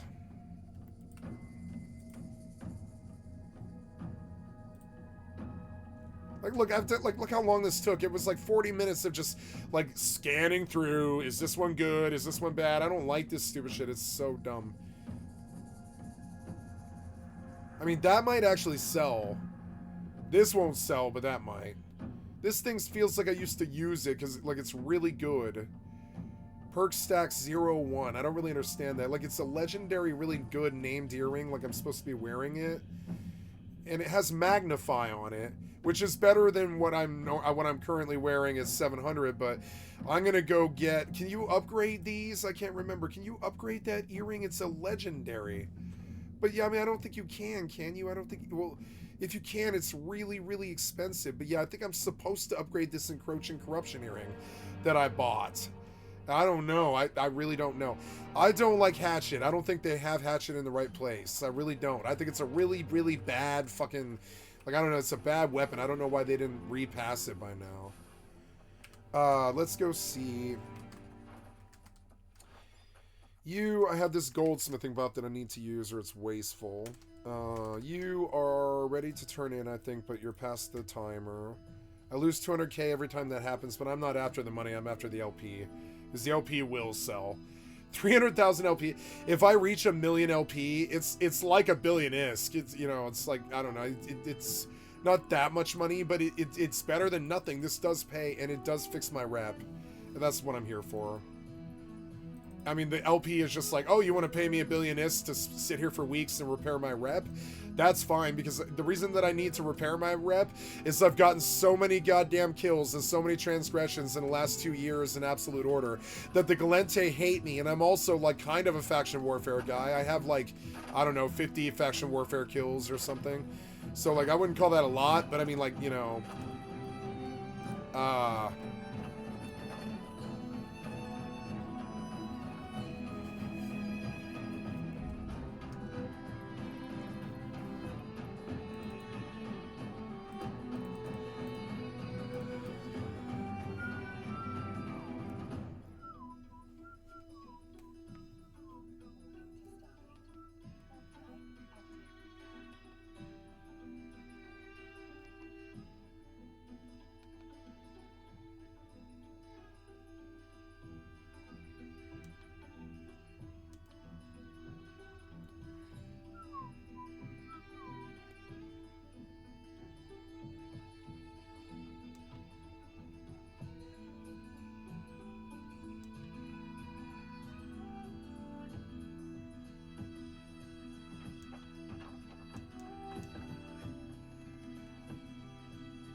Maybe I should turn the game optimizer off. That might be actually what's causing the problem.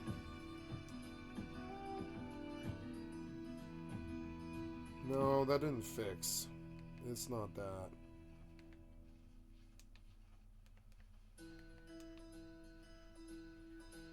I didn't fix it though.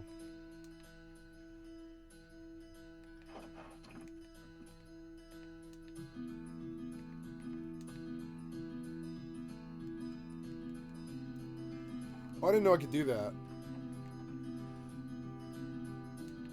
I was just messing with my TV slightly. Because I'm getting this red snow that I can't make go away.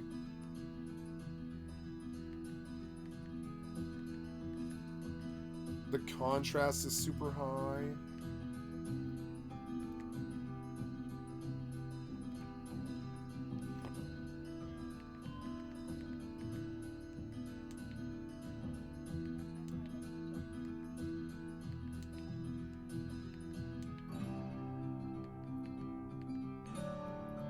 Maybe it's the cord. It might just be the fucking cord. Sometimes you can't see it when the scene's super bright. You can't super see it. 16.9, 21.9.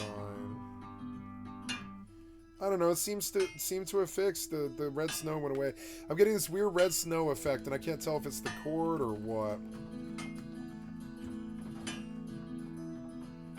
TV's a little brighter now, but that's alright. Okay, I would like something to drink. I'll be right back.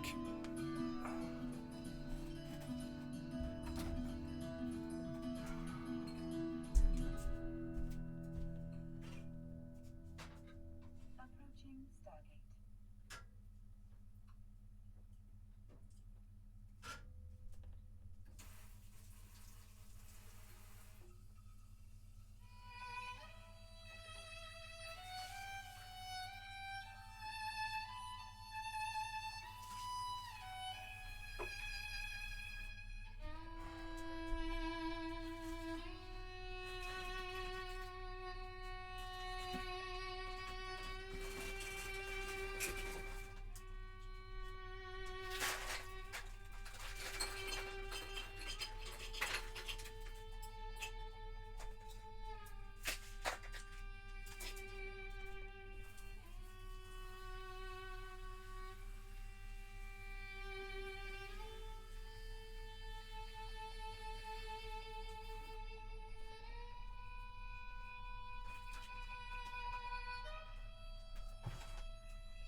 Iced purified water. Excuse me. Alright, what now? I guess we sell things, I guess. Or no, I still sort. I sort any armor that might be... This is a medium chest, or sorry, medium leg wear that has an actual bonus to one of the abilities that I use.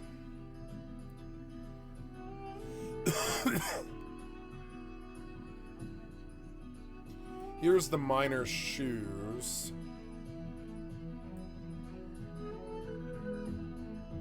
$700 amulet. It's BOP. It's my caster amulet. I need to lock it because it actually is my amulet.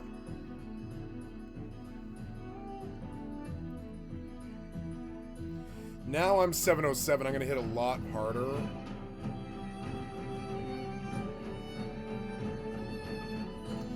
I guess I'll just start saving 700 stuff, and that's how I'll be safe. Because I don't like sorting all this loot. I never did. It reminds me of Diablo 3 a little bit. Yeah, I don't think any of that really matters. And any of it that I can sell, I'll be able to sell. So there's a 710 fire staff, 710 void gauntlet, Sin hatchet, and I'm currently using a 700 fracture. I like Void Gauntlet, but I've already capped Void Gauntlet, and I don't like hatchet, but I suppose I could cap it. I don't know. It is an interesting weapon, and it does a lot of damage. It's nice to have a ranged. I don't think I'm gonna have a ranged for a while. This is a dex set, so the hatchet fits. I guess we'll do hatchet. I could go buy a 710 hatchet. That's one of the things I could do with this set of doubloons. And also, I think, or no, yeah, I guess I already opened the chest. So yeah, all that stuff can go in there. This is a life-stealing spear. I wish I had life-steal on my spear beyond the leech. Cause yeah, the leeching thing gives you 3, but the spear itself gives you like 7. There's calamari, which is intelligence food. I'm gonna put that away. Like, this storage shed is not totally fucked, but I might need to take stuff out of it. Some of this stuff is worthless.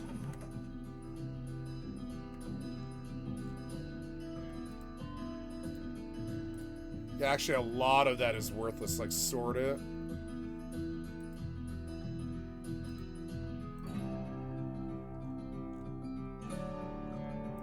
So yeah, like all this stuff is worthless. If I'm not wearing it, I'm just gonna get rid of anything that isn't even purple or anything. Yeah, like that's cool, but I don't really care about that. This stuff is like negligible.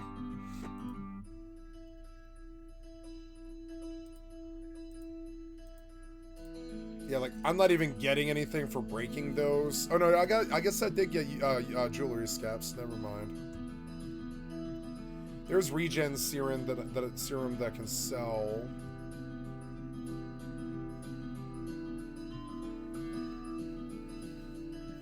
Okay, so I guess we go look at improving my eye level a bit, but first we make sales, I guess. Yeah.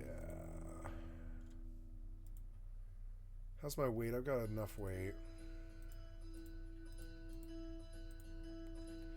We'll have to cycle. I have so much stuff. The game eats your time in that respect quite a lot.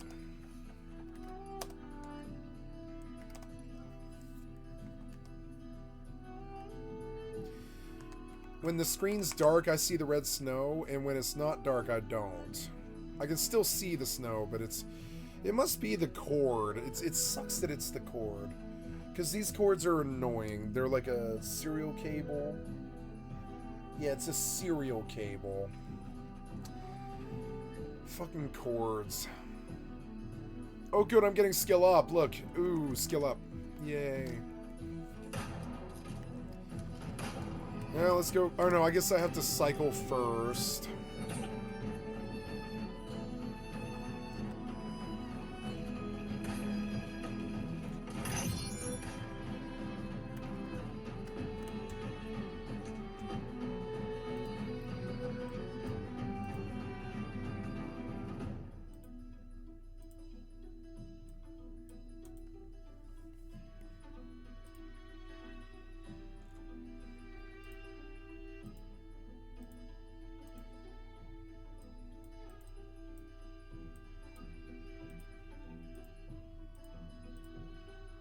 Nice. Skinning went to 10, and I got a chest.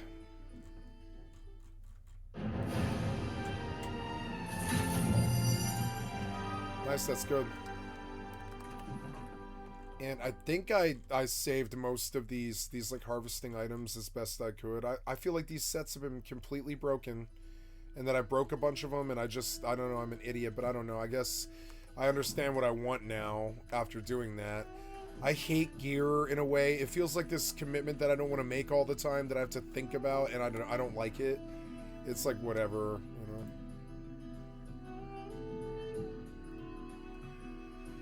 know. Okay, what else? I guess I do cycle. I did the leather.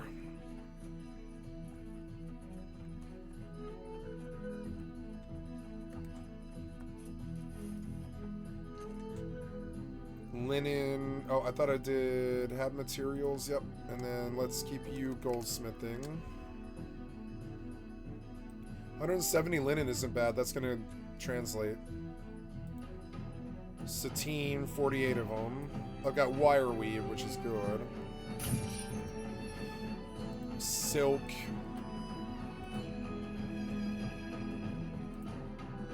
Infused silk, which is the real money. Apprentice harvesting, 5 of them. Novice harvesting, 2 of them. This person is ready to do distro. Ooh, there's an armor bash.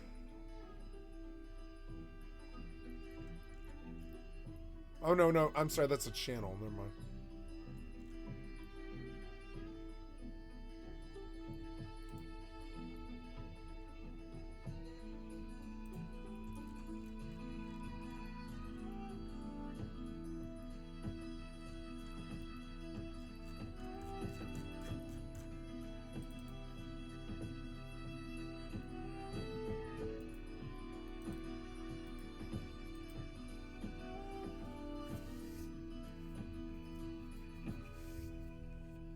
I need a new mouse pad. I think this mouse pad's done. Let's get a big circular mouse pad, I guess, on my phone while I transport here for a minute.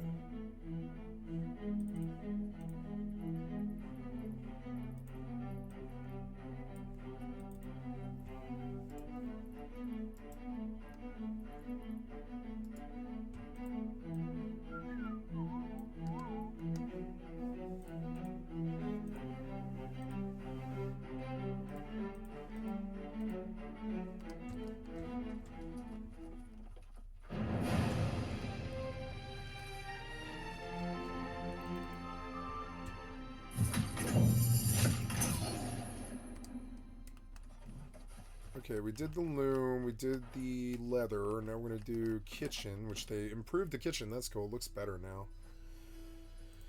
Yeah, start at the bottom, now we're here.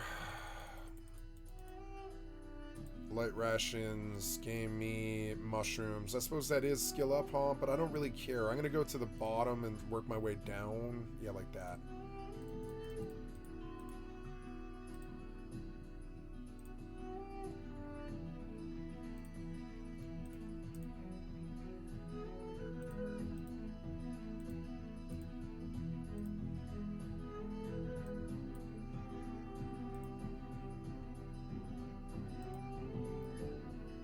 Butter.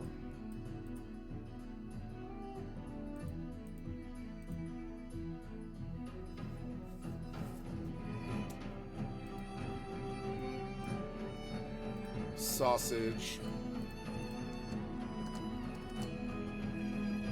Ooh, I'm getting good skill up. Maybe I can get up to 68 and then disenchant gold hairpins for a while. That might actually be a lot of money.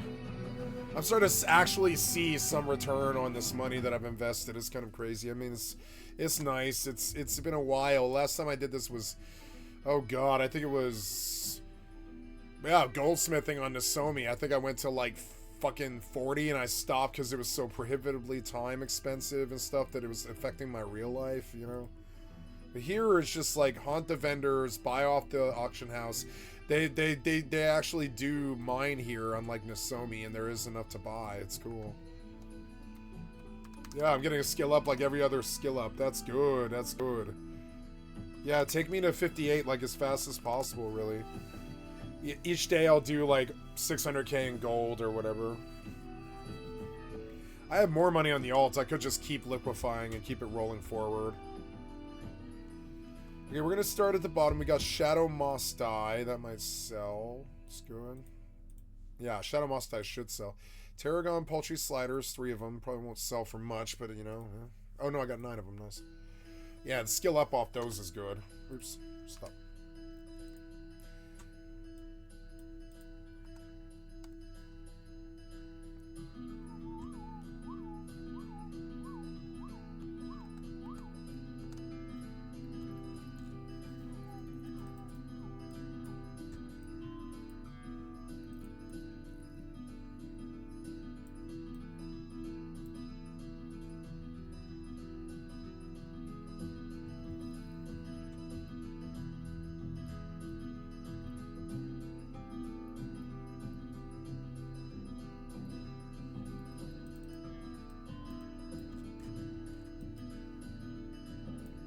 Okay, let's order a big circular mouse pad.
They're gonna buy that. Yep. Isn't that cool? See it? Oh no, you probably can't see it, huh? No, you blocked it immediately. Why? I didn't press anything. You're fucking stupid piece of shit. Cell phone software developer is so bad at what they fucking do. I lost what I was looking at. Jesus Christ, man, I didn't even press the goddamn cell phone. For fuck's sake, get fired and lose your job. Doesn't that look cool? That's the mouse pad I'm gonna buy. See? It's fucking sweet. I'm gonna buy that. It's like $8. Black 37 inch. 37 inch. Oh, I don't know. This is 30 inches.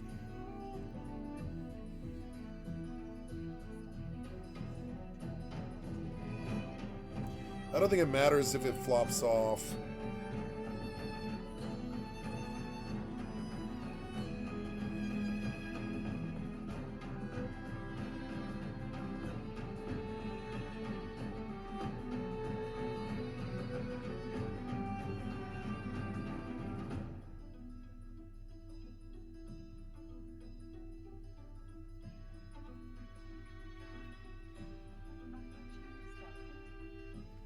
Can I just order, like, fucking beer on Amazon? I'm gonna try, I suppose.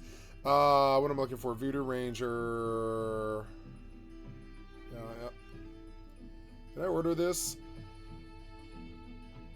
Yeah, I can. And it's the same exact goddamn price today at 11 a.m. to 1 p.m. I want to order beer and 2 gallons of milk. Or, I don't know. That's kind of expensive, but I don't mind.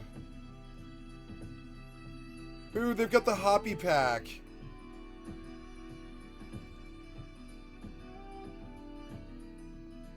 There's a 6-pack for 14, or the 12-pack for $23.49. Or I can just get like 6 of these and 2 milks. That would be bad. That wouldn't be bad, I don't think. But I don't want to order milk from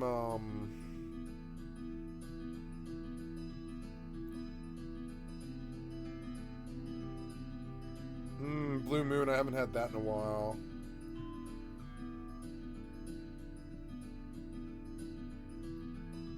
I could just order a beer. I don't think there's anything really stopping me. It's a lot better than fucking... Wow, I didn't know I could just order fucking beer, basically. I think it's probably like $2 extra or something, but I mean... Or no, I think because I have Prime, it's free. Really.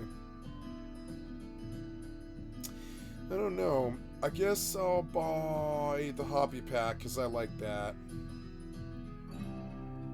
Yeah, give me that. Add to cart.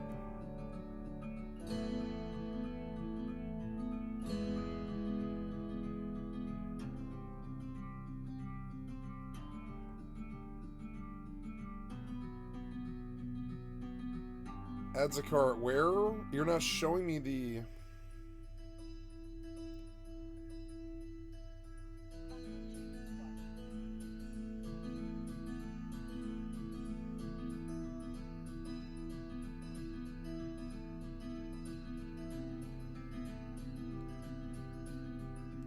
Wow.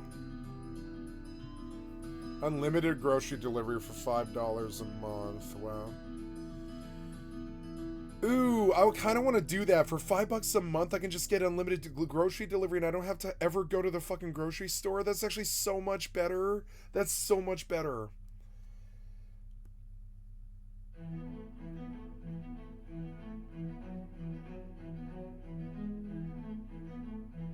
Yeah, why do I have to go anywhere? I don't want to go anywhere. I don't know. Maybe that's lazy. But they're not charging me any money is the weird thing. So...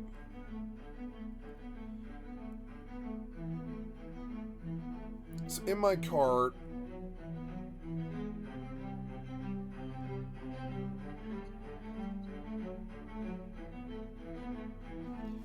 Okay, so let's change this so you don't log me out.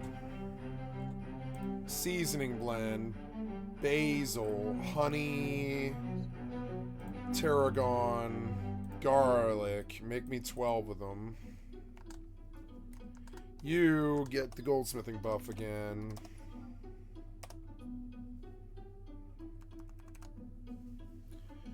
I want that. Yeah, can I get like...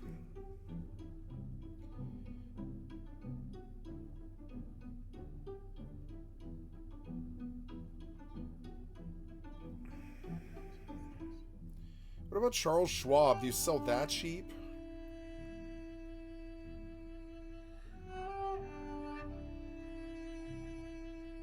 It's wine. $2 Chuck, right? Fuck, what's $2 Chuck called? I always forget.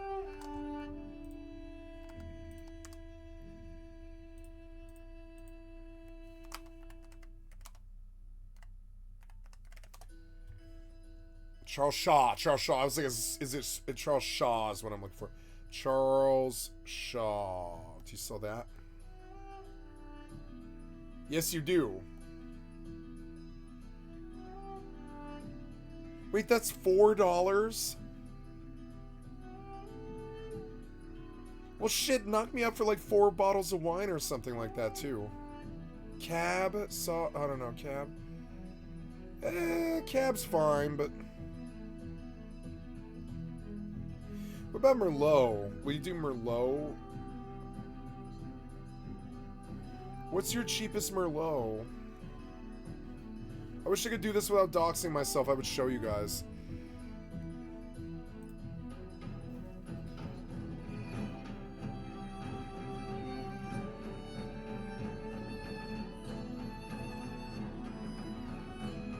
Up to $15. Sort by...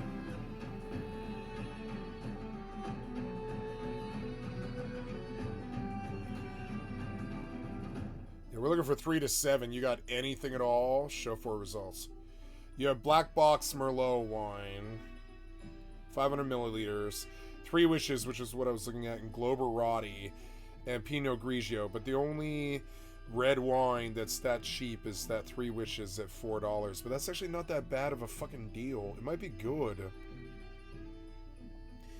I want 4 of them. $15. That's fine, yeah. And then I want 2 bottles of milk. And I'm like set for the rest of the month. Or I don't know, can you do almond milk? What do you sell almond milk for?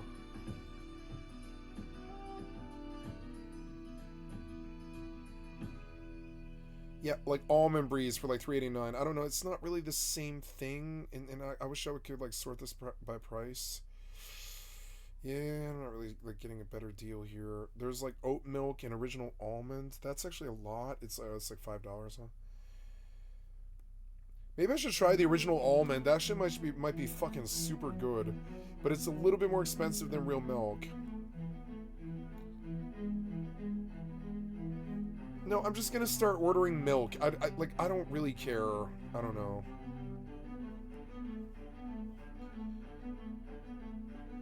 I want to do this tonight just so I can get it done. Wait, $7? Are you fucking tripping? I'm not paying that much.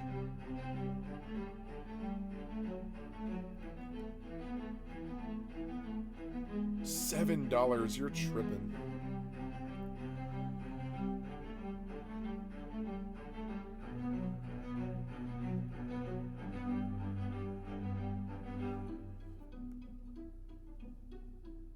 I want 2 of them, if I can get 2 of them. Yeah, and this is expensive.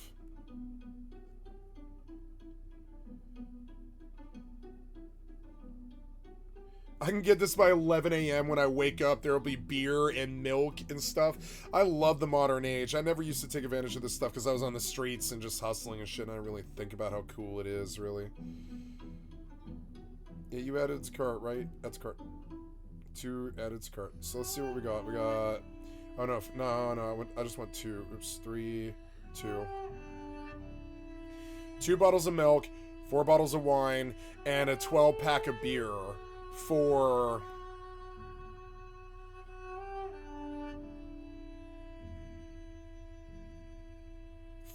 Okay, yes. And how much is that? $48. Now, I don't know. I used to be able to check my bank account, and we fixed this today, so I can check how much money is in my bank account to see how bad that is. Nexus, yeah, killing a drifter dreadnought. Wow. Anyways, keep doing gold. So.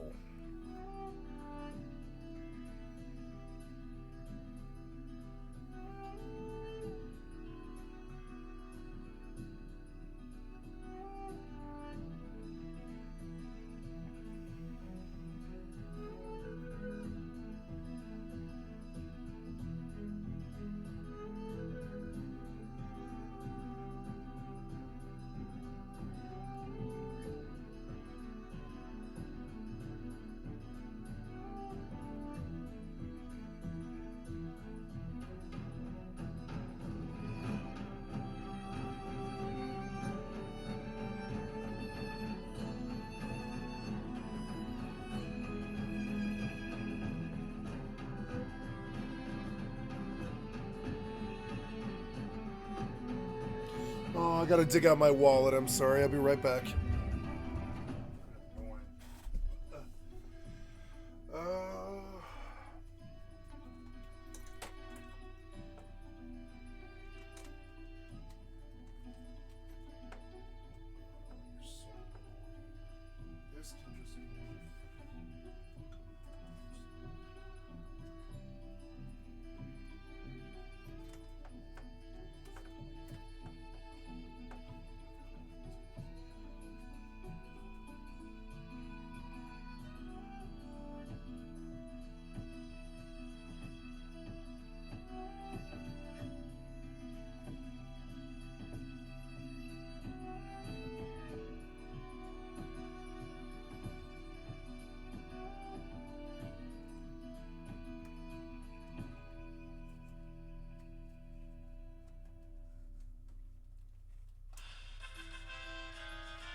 Okay, so I fixed everything I needed to do. Okay, sorry, I fixed everything I needed to do. Okay, so this will cost $48. Okay. So, yeah, I believe I would like to actually order this. Yeah, that's okay.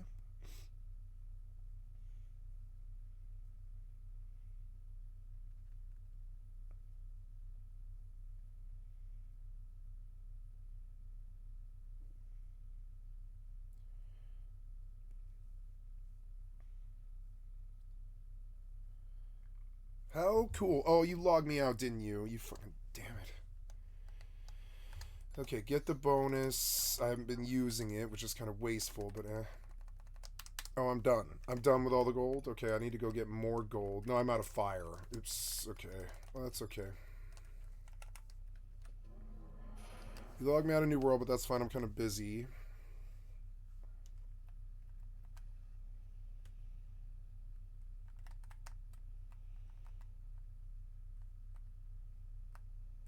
Ooh, can I use my food stamps for this? That would be sweet. If I could. Or, well, oh, I don't even know if I have enough, though. Oh, no, no, no, no. You charge $10 for this. I'm not doing this. No. I'll just go buy that stuff. That's totally fine. Yeah, like, I'm not paying $10 for that. Not, no, no, no, no. So, okay, I thought you were going to, like, include it with my Prime, but no.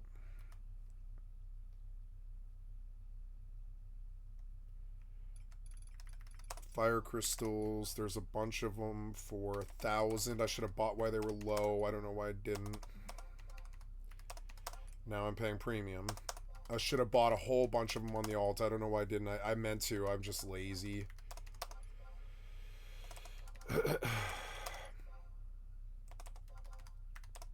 See if we can get any more gold beast coins, if there's been any placed on the market.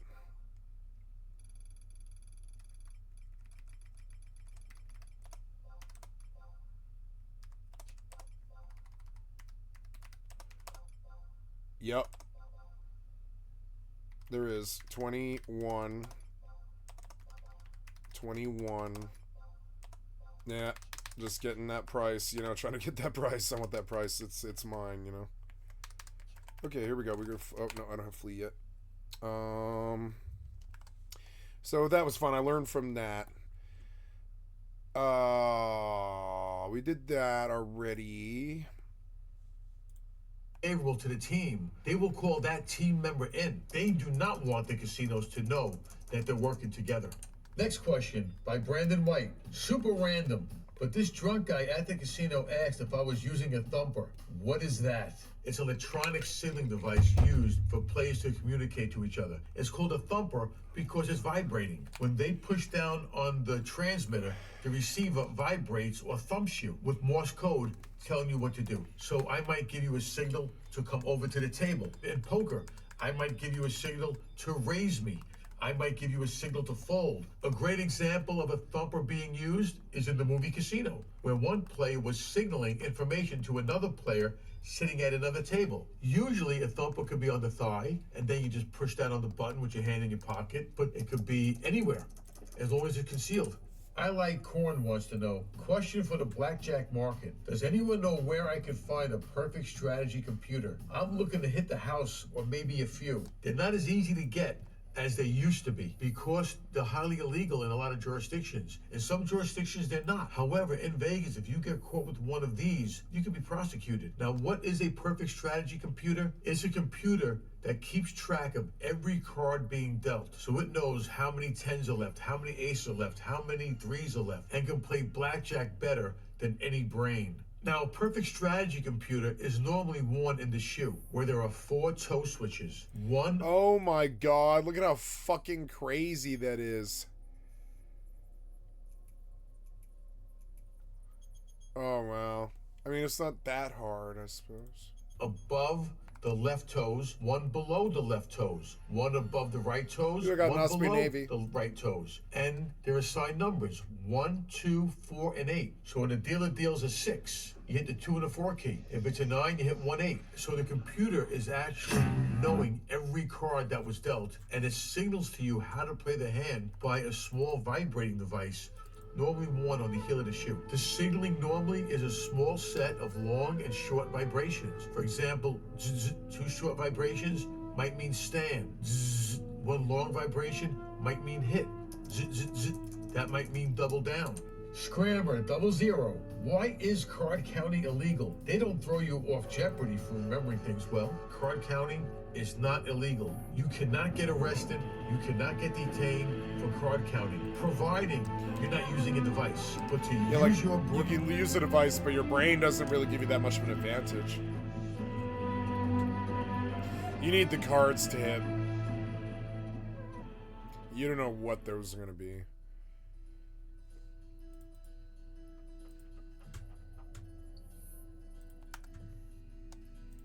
brain, it is not illegal. When you count cards, you have the edge. And the casinos don't want you to have the edge. They want to keep the edge. In some casinos, they are not allowed to kick you out for card counting, but they are allowed to back you off blackjack and actually say to you, your skill is too good for us. You're allowed to play any other game on the casino floor, but you're not allowed to play blackjack. Amazing username. What are some clear signs that people are working together at the poker table? This is going to be very hard to detect. The reason being is when a person folds, you don't see what they have. Let's suppose we're playing poker right now. I look at my hand, I have a pair of kings. What does this person have? I have no idea. But my partner says, Sal, I got a pair of 10s. So what am I going to do? I'm going to signal to her. Get out. I'm going to tell her just like that. So she's going to fold. She's folding a pair of 10s. She would never fold these. Why is she folding 10s? Because I'm telling her, I got a pair of kings. If this player wins with a pair of aces, did he just get cheated? Absolutely he got cheated. He should have won her money. But the only problem is when this person folds, you don't get to see what they have. It goes right into the muck. There are many ways of signaling. You can do hand signals. Here, that's one pair. That's two pair. That's three of a kind. That's a straight. Two fingers on top is a flush. If I'm using chips, right there, that's an ace-king. That's an ace-king suited. Ace-queen suited. Ace-jack suited. If I go inside, that's a pair of aces, pair of kings, pair of queens. If I go like this, I just told her right now I have a low.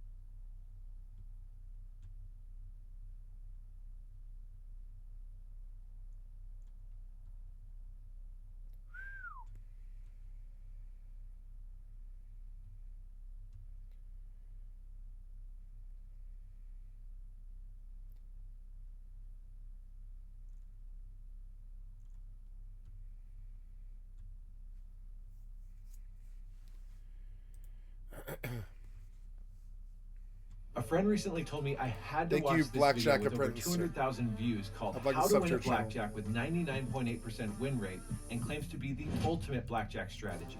What is this ultimate strategy? How does it work? And what do you need to know before trying it? I'm going to answer that in this video. I'm Colin from Blackjack Apprenticeship, and about 20 years ago, me and a friend read a book on card counting, and we were able to turn our initial bankroll of about $11,000 into over $500,000 in 2 years. We then parlayed that into the church team, a large-scale blackjack team that beat casinos for over $3 million, and now I provide training, tools, and community for people still beating casinos at their own game.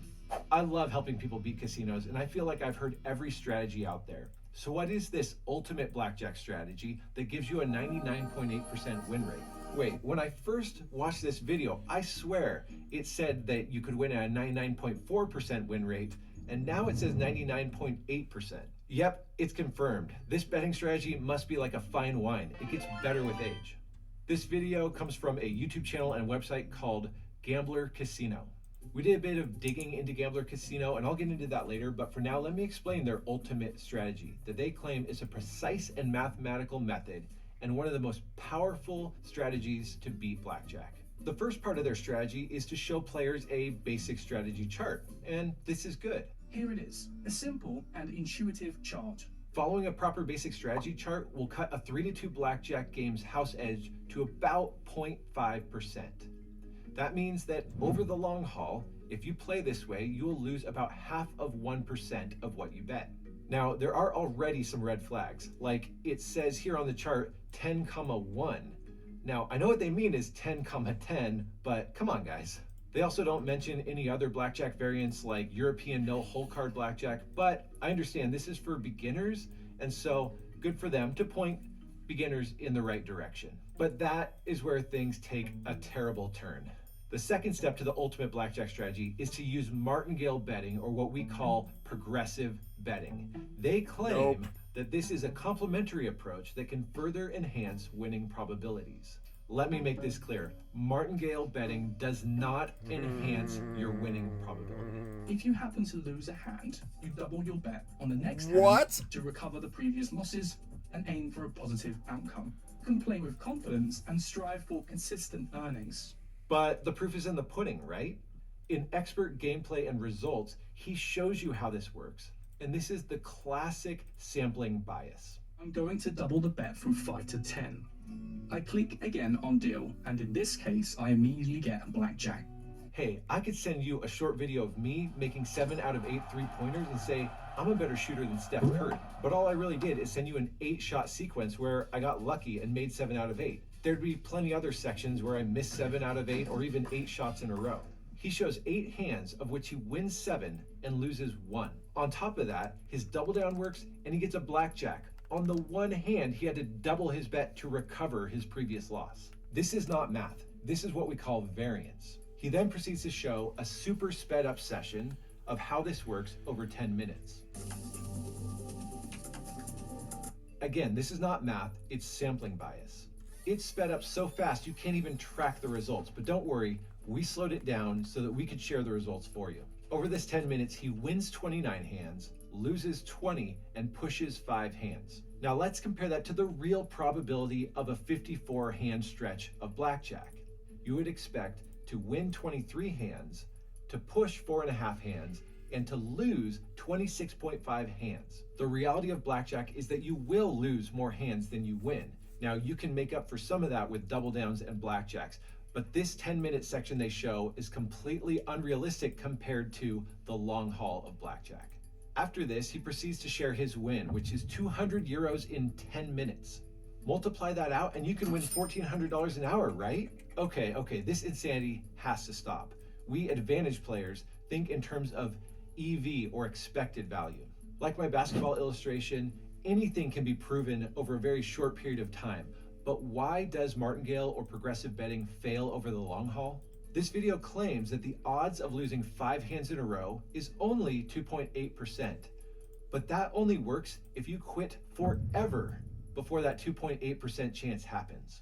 Now imagine I offer you a game called Run Across the Road with Your Eyes Closed. I run a simulation and I tell you there's only a 2.8% chance you're gonna get hit by a car. That means 2 things. First, about 3 in 100 people are going to lose this game. Also, the more times you run across the road, the more likely you are that that 2.8% chance will inevitably catch up to you. The odds of getting hit by a car at least once while running across the road are as follows. If you run across the road twice, it's approximately a 5.5% chance. If you run across the road 10 times, it's approximately a 25% chance of getting hit. If you run across the road 100 times, it's about a 95% chance of getting hit. And if you run across the road 1,000 times, you are virtually guaranteed to get hit by a car. Yes, the odds of losing 5 hands in a row is only 2.8%.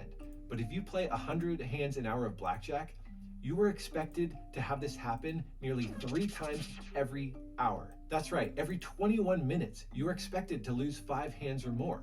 With their extreme strategy of doubling up until you lose 8 bets in a row, this is still expected to happen nearly every 3 hours. Even in this $1 to $500 table max that he's playing in this video, even if you start with a $1 bet, you'll be capped by the table limit by your 10th bet. Besides this, he says all you need is 155 euros to do this. But what if you get to that last bet and you need to double down or you need to split? Now you can't even play proper basic strategy. You end up doing something really stupid like not splitting aces. So in this extreme strategy, you would actually need 9,000 euros to guarantee proper basic strategy. That's why they encourage these short sessions and have to show this extremely biased short sampling size. I advise you to apply it online for sessions of 30 minutes maximum. Unless you retire forever from blackjack, this will catch up to you in time. You can expect to lose 1.7 bets per hour with progressive betting if you have an infinite bankroll. But since you don't have an infinite bankroll, it's just a matter of time before you lose your entire bankroll. Martingale is like Russian roulette. It works until it doesn't. Why is this video willing to be so deceptive? Well, we did a bit of digging, and Gambler Casino exists to get people gambling online. And then they make a cut off of all the losses of everybody gambling at those casinos. So in other words, they only get paid when players lose. This is the same thing casinos do that makes me so sick. They play into the sampling bias.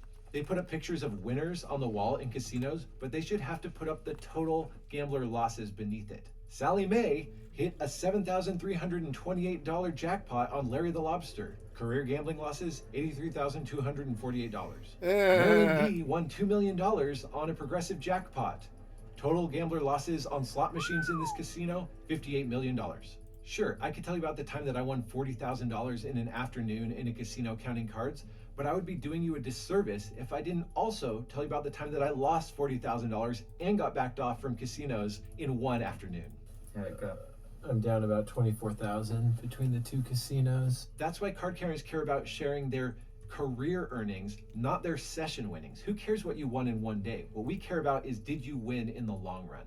Another thing that really bothers me in this video is he gives this important tip, which is when you double your bankroll, either start a new session or continue playing without closing your session. The cards don't care. They don't have a memory. Math doesn't magically reset if you take a break from the blackjack table. This would be like if I told you in this running across the street game, well, hey, I'm gonna take a break after running across the street 2 times. That way, the math of getting hit by a car will reset. It doesn't. This is when he makes his most outrageous claim. This was the ultimate blackjack strategy online, used by all successful professional gamblers. This is a bogus strategy used by no professional gamblers. But remember guys, this is just gambling, it's for fun. However, he's already said this will give you a 99.4 or 99.8% win rate. He shows you how easy it is to use, and very conveniently, they remind you of the link to their casino in the description. And while they gave a piece of truth about basic strategy, they didn't share the full truth, like that every rule at the table affects your edge at the casino. To learn more about basic strategy and everything you need to know, you're gonna have to watch this video.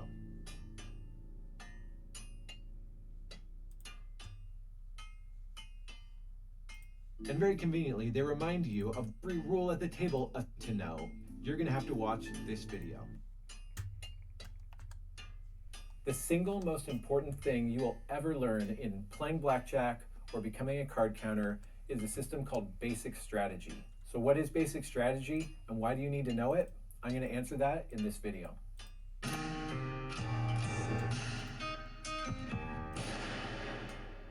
The absolute foundation to beating blackjack is basic strategy. If you don't master this, you have no chance of beating the game. Okay, so what is basic strategy? Basic strategy tells you exactly how to play every possible hand in blackjack. When to hit, when to stand, when to split, when to double down, or even when to surrender.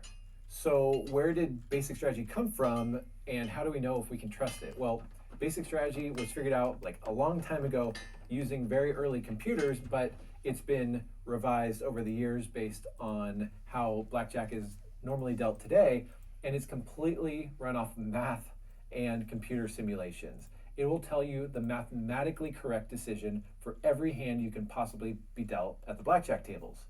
Because basic strategy is the statistically correct answer for every hand you can be dealt. It's really important. So I don't see why I can't just run every hand that I get at the blackjack table. It would be hard if there's other people at the table, but if I can simulate every hand I have and how to play it, like, you know, why don't I just do that and see how much money I make? It seems like it seems like $100 investment might not be that bad of an idea.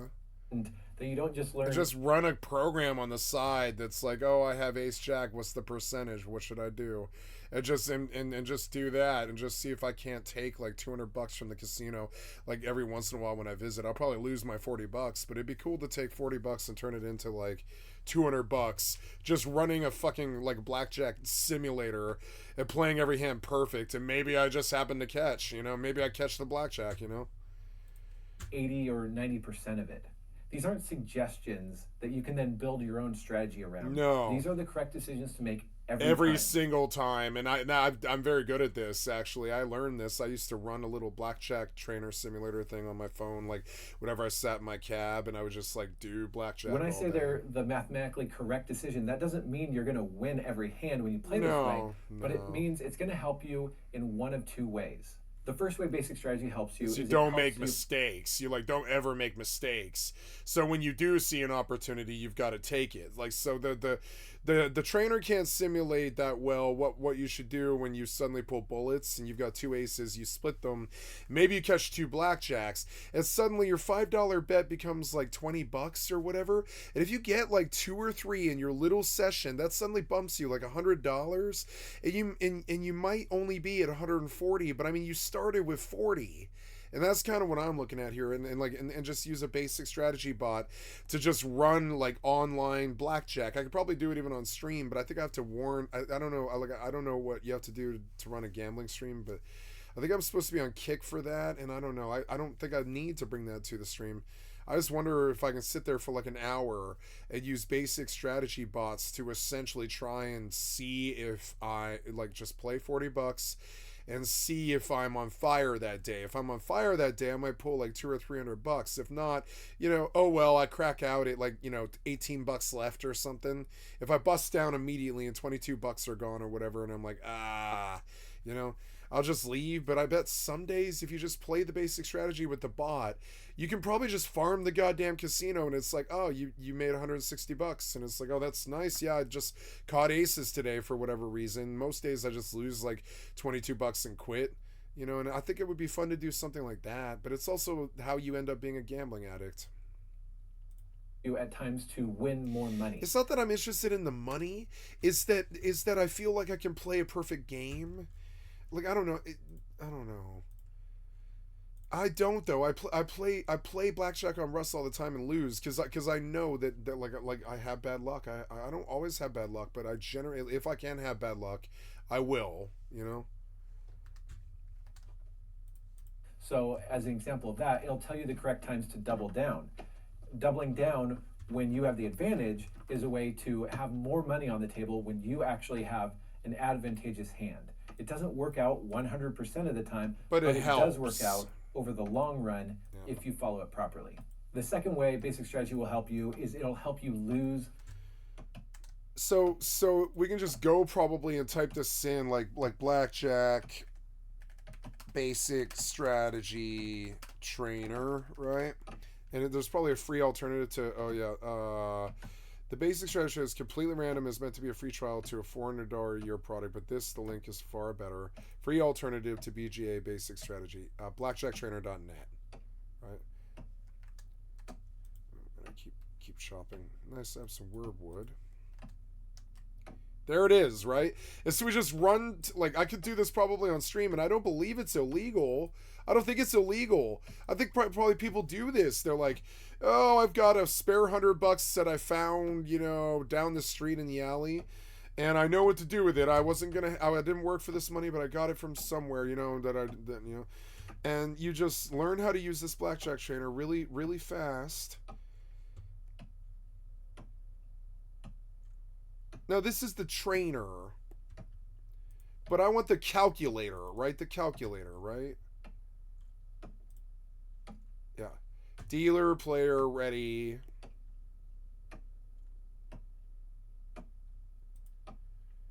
Ah, so I go, okay, I've got 10, 7 hearts. Dealer shows ace, right?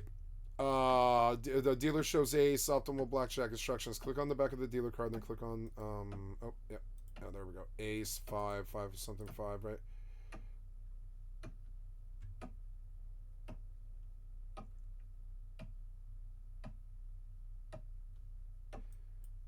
Strategy is stand.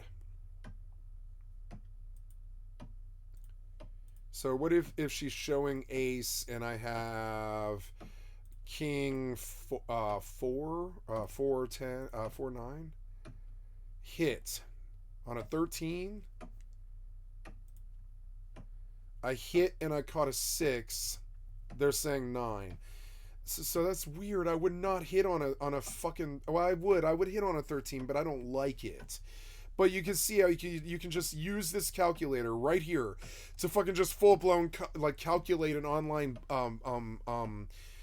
now I guess I want to ask, is it illegal to run a blackjack simulator as you play blackjack online? Because I don't think so. Is it right? I don't know if those devices are considered cheating or what, but I don't know what they can do to stop you.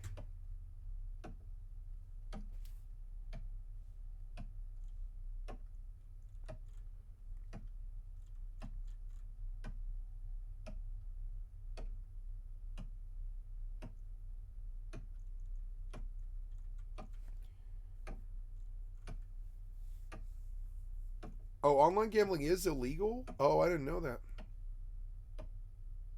Oh, I didn't know that. Playing slot machines? Oh, playing slot machines, yeah, but what about blackjack, though?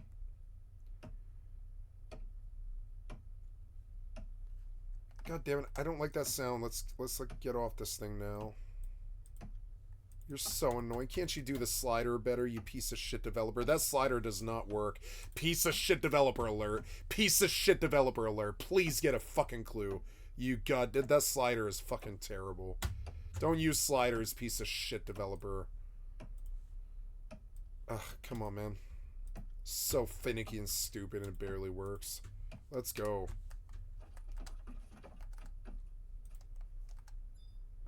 Keep wasting like 2k gil on fucking bonuses when I don't want to break.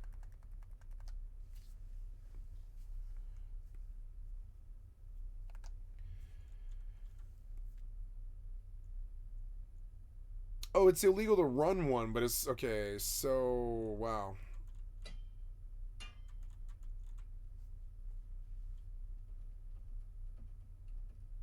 Yeah, Wizard of Vegas and all this. So, I guess, so you, I don't know, can you play online blackjack?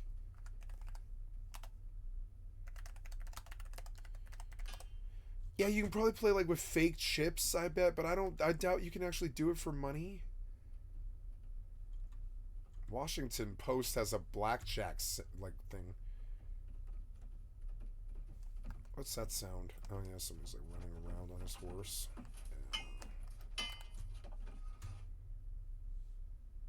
Iron ingredients, not bad.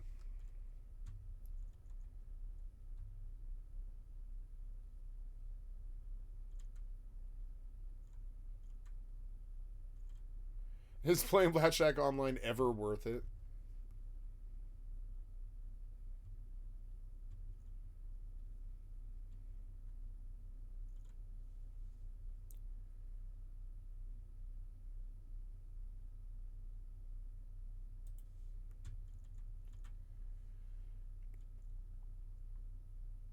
Nine versions of online blackjack games and a live dealer version too, so you always get to play blackjack games that suit your taste. But is it legal?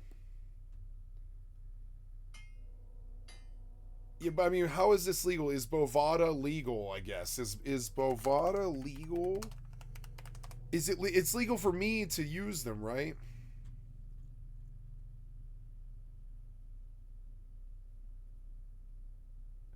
Oh, okay, you can. You can just play blackjack on Bovada. That's insane.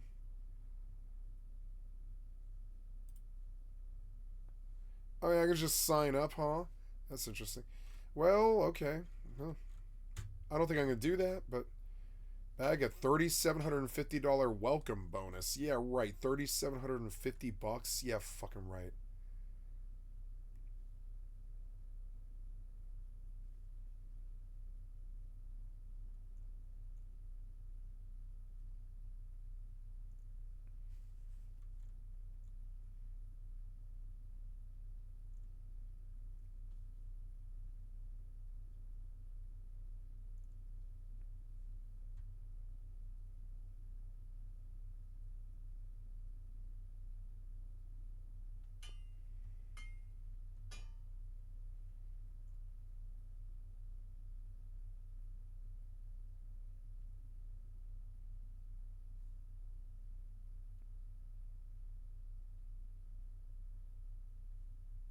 Yeah, see, $12 from, yeah, like you put down $10 and you only get a $2 win. Yeah, like what? Yeah, like 3-2 payback. Yeah, single deck blackjack. Yeah, they have single deck, which is cool. They have single deck blackjack, huh?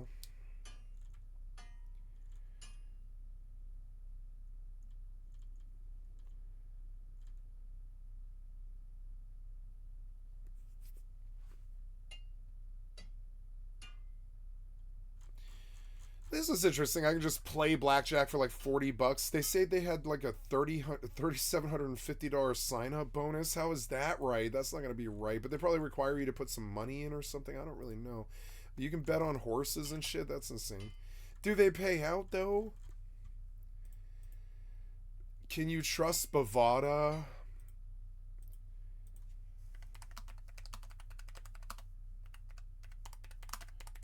Casino? Like, can you trust Bovada Casino? Is it legit trustworthy? Is not legit or trustworthy. It is a scam cricket dealing program.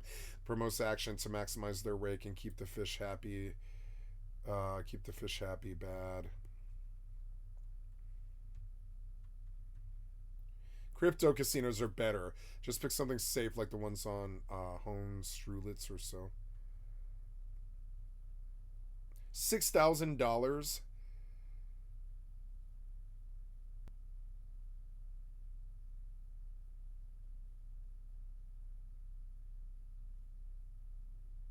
You have a $120,000 deck. No way.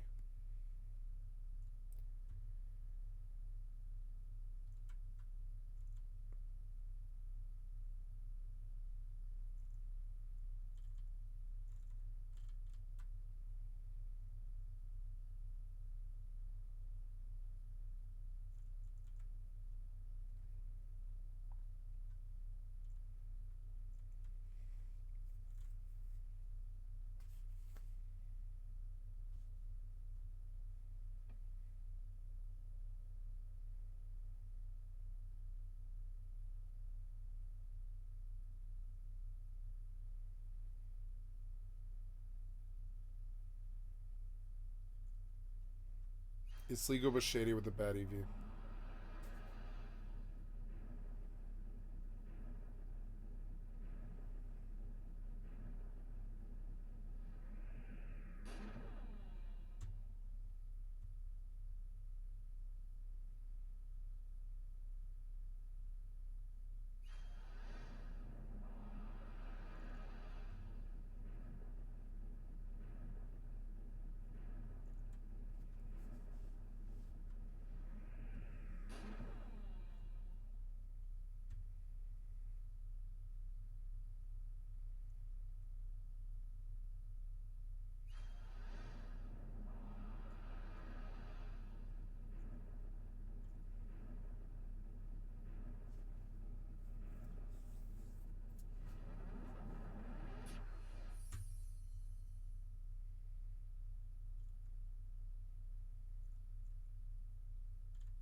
Eh.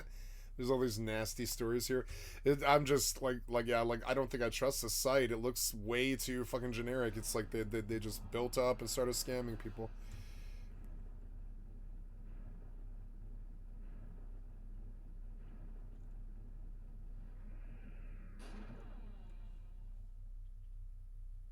You can't, and counting only gives you like a 1% bonus too. It's not that really good. You can count the cards and you should, but I mean, it's not really something you should count on. I remember when I was like, I don't know, 20 or something, when I was young on drugs, I used to just slap 40 bucks into an online casino and just play. It was easy. Like, they didn't have problems with it back then. And now there's all these problems. I have thoughts about extraction shooters and industry trends. Okay, let's listen to what they have to say. I don't like extraction anymore. I like the fucking highs and the lows of it, and it feels shitty when you play something that is an extraction. You're like, oh, it's boring, right? But no, I really don't need it to be extreme all the time where I'm getting robbed. I don't need that. It feels really counterproductive. It's okay for Fortnite, but it's not really good for like under that. I like softcore, but not hardcore. Will always come and go.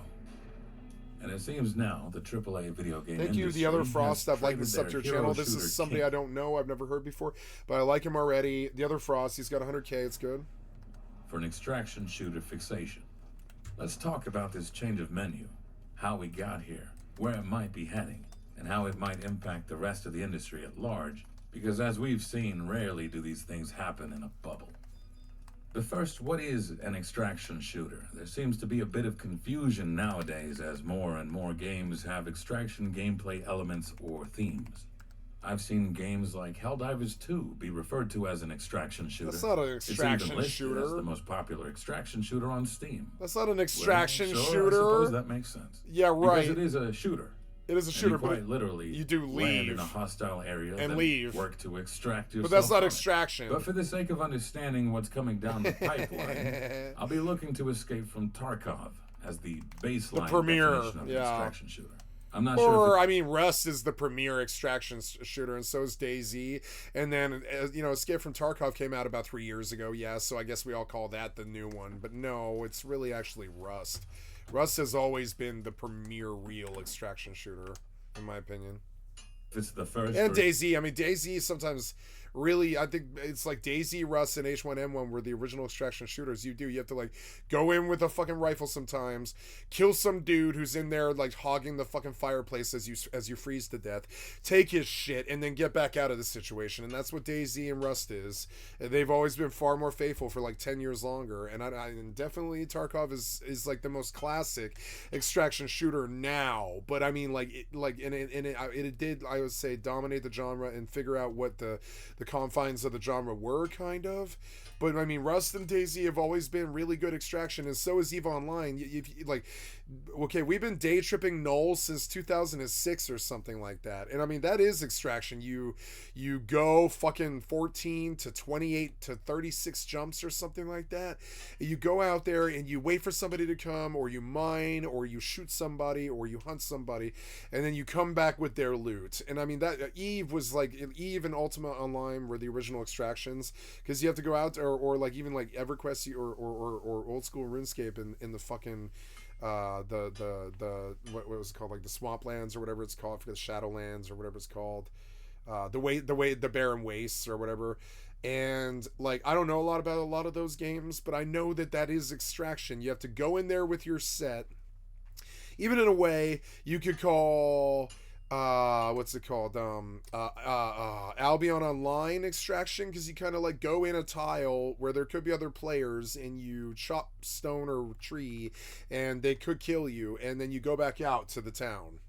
And that's extraction. You can find extraction even in some degrees. For instance, Final Fantasy wasn't really ever extraction, because you could always save from the fucking screen, if I recall. Or did you have to go to an inn? I think to save for Final Fantasy 6, you had to go to an inn. If I recall, you had to like go to a fucking inn like a real RPG. And if you didn't, that turns Final Fantasy 6 into like almost the premier extraction game, because every single time that you leave Narsh or you leave whatever, like Figaro or whatever, or like you go to the Veldt where Gao was, and if you get killed on the fucking, and it happened to me a bunch, if you get killed on the Veldt because some stupid mob like fire blasts all of you when you're not ready for it or whatever, which happens. It's an RNG game. It doesn't happen a lot back then, but it did happen. And then you lose like 45 minutes because it's kind of like Extraction. If you die out there on Gao's Veldt, you've lost like 45 minutes because you got a bunch of random battles just running around the fucking the Veldt. But I mean, until you go back to the goddamn inn, and 11's sort of harsh like that. If you die, you lose the XP. You lose like a fifth of a level of XP or something like that, depending on how high you are. Less the lower you are. And it's just, I mean, there has been versions of Extraction in so many different genres for so long. Fortnite is Extraction. I really feel it is. It's like get out the last one, kill the last guy, extract. And I mean, the Extraction is killing the last guy. I don't really see a difference between like Fortnite and Tarkov and Rust, except that Rust is perma. You can like sleep there in the fucking base. But I mean, like, and Fortnite's not. But I mean, and Tarkov doesn't have any of those things. But I mean, like, but they're all different variations on some kind of extraction formula. And it's a lot more common in the industry that you might think. We think of Extraction as this hardcore thing, but no, we've been doing it in some like some version, like Minecraft is Extraction. When you go in to the Nether Realm to go fight, I've never beaten Minecraft. I suppose I should, but it's also a bad game. I think it's not a bad game, but it's a bad game to me because it's a kid's game from after my time. So it's kind of a bad game to me. I'm surprised at the adults who got addicted to it because the graphics are so goddamn bad, and it plays like a toy. It plays like a toy or a kid's game, and I don't really like that. I need depth for my games, and they should play like New World, not like Minecraft, in my opinion. And so, like, Extraction exists in many different art forms. It's kind of weird. Best, but it is certainly the most well-known example. The first No, feature... I really feel that Rust is the most well-known Extraction example, and for some reason, for some videos that came out like 4 years ago about some dudes fighting clans by themselves, the whole community just sort of wrote Rust off as some kind of weird novelty or something like that, even though it's got really big numbers. They wrote it off as kind of some weird novelty. It's like, oh, that Steam game that kind of plays like Half-Life or whatever. Not that they know that, but they don't know what Rust is. And all it really is a Gary's mod, like a game that evolved out of Gary's mod. That's all it really is. And it's, a good game. It's like the best game. But for some reason, the industry and the people that see Rust, they don't see Rust for what it is. They see Rust as some kind of toxic, toxic rating game. And yeah, that's how it plays out in the end game. Yeah, and the longer you play it sort of does play out like that. But people forget that even at a base level with a bow, going to the gas station is the most pure form of goddamn extraction that there is. Now, there's another game that just hit that I thought was really, really genuinely good called like Arc Raiders that is going to do big waves in the fucking extraction. I saw it. They're going to do really big waves in the extraction thing. But I don't like extraction. I need a base in there or something like that, like 7 days. Or Rust. I need zombies in there because it's goddamn boring waiting for something to happen. And then and I've got very strong opinions about Rust, but I don't think I still think of it as the most pure extraction game because every single time that it's a lot more pure than Tarkov because you can die really fast and just get up naked and go grab a spear or a fucking gun and just go right back to the action and stuff if you want to, if you've got a spawn on a bag or whatever. And so, but everything that you do, from going to the outpost to going to the gas station to going down the road to hit a barrel or to go get some water from the river or get food from the river or shoot a deer or anything like that, that's all extraction because you've got to get back to the fucking door. And I don't know why, but Rust should have been the king of extraction, but they fucking glaze over it. And I swear to God, they mention fucking DayZ more than they do Rust when they mention extraction, which is just goddamn dumb. Even compared to fucking Tarkov, Rust is still a better extraction shooter and always has been because it's got bases and all kinds of crazy stuff like tugboats and helicopters that actually work the way that helicopters and tugboats should. So it's kind of really really super deep game compared to Tarkov, but it doesn't get that. It should have had the king of the fucking extraction shooters. Anybody with a clue who's played Rust knows that Rust is the king of fucking extraction shooters. That's always been. But these people are bad. They're like bad. They sit on Tarkov. They're not bad. They're not bad if they sit on Tarkov. They're obviously skilled that they're sitting on Tarkov, but they're bad in the respect that they ignore fundamental games that I wasn't able to ignore. After a while, the fucking buzz that build around Rust just totally eventually dominated my mind. It was like, yeah, these people keep talking about this game, and it does look like really good game, and when I play it, it's fun. I didn't get it at first when I first played it, but then I came back like 4 weeks later, and I got hooked on it immediately. I was like, oh no, it really is like super fucking good. Then I went looking for other extraction. I was like, wow, Rust makes everything feel so high stakes, and I need high stakes in everything that I do now. So I got addicted to Fortnite. I got addicted to fucking Tarkov. I got addicted to like, even like 76 can sort of feel like high risk, even though it's not, because you can like go and take some 15-minute PvP thing, and then they can just come take that from you, or you can take it from them. And now they can kill you at that spot, and if they do, they can loot you. Now they can't take your guns or your armor, but they can take like your junk.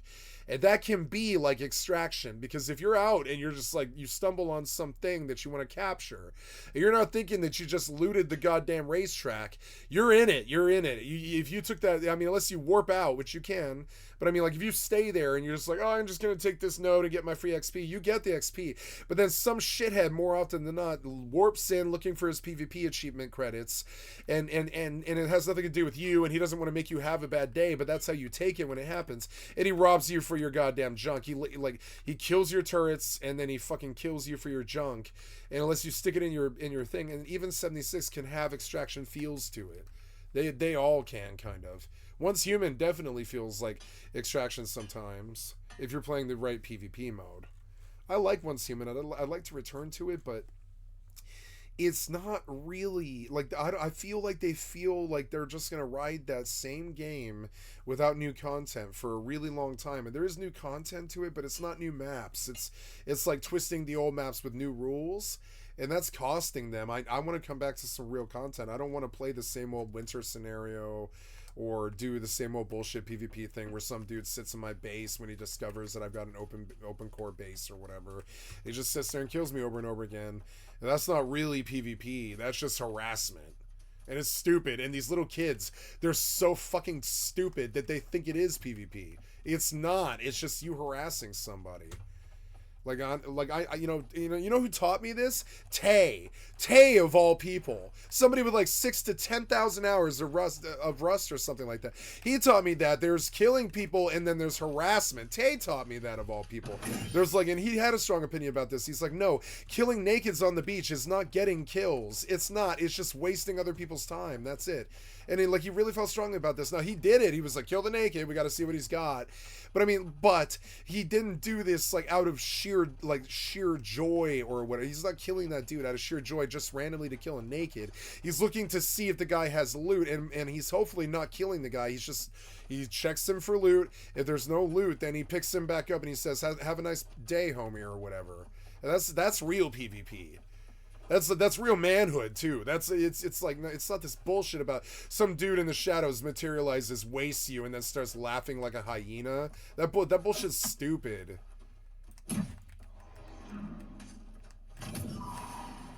Oh yeah, you materialized out of the shadows. You shot me in the fucking head. Hi, I'm dead now. Congratulations. Yeah, you got a kill. I wasn't even aware you were fucking there. I don't really see how that's an actual fight. You guys give yourself way too much credit for that kind of thing. It doesn't teach anybody anything. It doesn't say something about your skill or anything like that. And they do that in Rust way too much. They kill nakeds on the fucking beach for no goddamn reason. We'll knock them, yeah. I'll fucking knock nakeds just like everybody else. But I'm doing it to check your inventory. I'm not doing it to fucking take your time from you. I'm definitely picking you. I'm definitely giving you meds if I have them. And I'm like, sorry, buddy. Just gotta see if you got 5,000 scrap. I've said it before, right in the chat. I'm like, I write in the fucking voice chat. I'll be like, sorry, just gotta make sure you're not carrying 5,000 scrap. And they're like, fuck you, guy. When is anybody on the beach carrying 5,000 scrap? And they cuss at you. And they're right. But I I mean, like, at least, like, the guy's walking still. He's not fucked and screwed out of his time, you know? That was one of the things about Extraction that's really garbage, is these people don't respect your fucking time. They see you and they just go out of their way to make sure that you don't extract. And that sucks. Like, Extraction could be so much better than that. They don't give you a reason to use your words as opposed to just killing the guy. And Tarkov is the most bloodthirsty game I've ever played, hands down. It definitely trumps fucking Rust in that opinion. It's definitely more of a higher skill ceiling game than Rust is, and it definitely is very, very bloodthirsty, and the people are fucking mean about it too. For me, is heavy resource management. You start with almost nothing. Yeah, and you have all these problems, like you're starving slowly, you're running out of water slowly, you're hurt, you've got some kind of thing with your leg, you've been shot in the arm, so you can't pull your trigger that well, you can't run, you know. Be a gun and some bullets. Couple ketchup You've got packs. 16 to maybe 30 shots if you're lucky. Maybe you brought like an actual couple of mags, but if you did, you've got in the hideout, you've got to load each mag with 30 bullets that you hand load, not one by one, but I mean you do like load each mag, and then you take the mag and you put it in your backpack, and that's an actual ready mag to stick in a fucking, you know, in a cylinder or whatever you call it, or I don't even know what the thing is the mag connects to, I forget, but like, you know, like fucking that mag, if you don't have that in the real world, you aren't shooting somebody. You're gonna have to sit there and pull out the mag, get the bullets out of your backpack or whatever, start single loading them into the fucking mag. That's how reality works. Now they want to bring that to the video games, but Tarkov was the only one that was ever able to actually do that kind of realism, I think, beyond Scum or something like that. And a few of them have it. But I mean, like, it's not really fun realism. It's like, you know, and so, but a way to get around this is just to stack 3 mags. But stacking 3 mags is A, really expensive. B, it's not really expensive, but it's expensive when you're starting out. And B, it's a risk. And C, you have to get 3 more mags if you want to go back out again. You want real amount of ammo. And if you think about it, when you reach a dude, or sorry, when you see a dude and he's like across the way and you're in the trees in woods or something like that, and if you think about it, if he surprises you and you surprise him, you're both probably going to dump something like 16 shot round, like volleys when you open up. Now, if you think about that, if you've only got a mag, that's half your fucking mag. That's half your mag. Now you got to tap the other maybe, and sometimes it's only like fucking 16 shots in the mag. Maybe you've only got another 4 to 8 rounds to tap before you're out of mag. Then you've got to pull the mag out, stick another mag in, and then you can keep firing and shit. But pulling a mag out and sticking another mag in Fortnite is fine, but in Tarkov, you better get cover, because if he hits your head in any way or form with one single bullet, and you don't have some kind of platinum mask on that stops bullets and shit that you got from playing the game for a long time, you're fucking dead. It doesn't really matter if it's Mosin or not. Like, Mosin is faster, but I mean, like, usually it's Mosin. They've got some piece of shit scav gun, and they Mosin you. And like, it's so bloodthirsty and so dumb. I couldn't really truly appreciate it. It's not really fun gameplay. It's for people who are super anal retentive nerd and care about where every bullet is and all that realism and stuff. That works for that crowd, and I like Tarkov, and I think it's a good game, and I played it quite a lot for like 1,000 hours or something like that. And I have a high opinion of it, and I had a level 26 at one point in my life, and I've done my Tarkov grind, and I'm done with it forever. And I feel that the realism, while it's good, is also just bullshit. It's bullshit that just keeps you from having a fun experience. Like, oh, I can't walk, I can't run, but the guy's 10 feet away. What did this teach me? It didn't really teach me anything. Yeah, I can't run now. That's what it taught me. It doesn't, I mean, yeah, it's realism, but it's also sort of like bullshit. That's not how every other shooter plays, though. Remember, we're playing video games. Yeah, Tarkov is realist. It is. And it's a very realism game. And night vision goggles can get, like, something we used to do for fun. It was very early on, because I was a Rust player. I alerted my friend N, who was my Tarkov friend when I was in the Madhouse. We were playing a lot of Tarkov together. And, like, you know, because it wasn't really like a jail. It was just like, you know, a halfway house. It was for, you know, people suffering from like the system and charges and stuff and mental health issues like PTSD. And we were like sitting in the same room, like playing Tarkov on 2 different television screens, and he had a computer and I had a computer. So we played like, you know, Tarkov Duel. And like, he didn't really think about the night, but I was like, we are like, I would say probably the third or fourth match. I was like, N, I don't think we're thinking about the night at all. And I was like, go look in the store for me, dude. And I mean this. You need to go look in the store for me, because I was playing Rust or 76 or something. I was like, how much is a pair of night vision goggles? And he was like, oh, I don't remember how much they are in that game. They're like 2,600 or something like that. He was like, it's like 2,600, 3,600. That's kind of negligible. It's not really, I mean, it's not negligible rubles, but it's, I mean, when you're starting out, but it's kind of negligible in the big scheme of things. And he was like, wow, I didn't really know they were that cheap. And I was like, yeah, if we wait and we go in as PMCs at night with nothing but cheap Mosins and night vision goggles, we can just camp the fucking exit and cap whoever comes and just take their shit. And we can sit there for 10 minutes and they can't see us. And he was like, are you serious? Like, I mean, he knew. He was like, yeah, you're right. It's just pitch black. They can't see anything unless they've got night vision goggles. They can't do shit. And I was like, well, it's not even that crazy of an idea. But then we proceeded to abuse that. We were like, most of the time we would operate night with night vision goggles and shit. That's what you should expect from extraction shooters. That's what you should expect from Rust.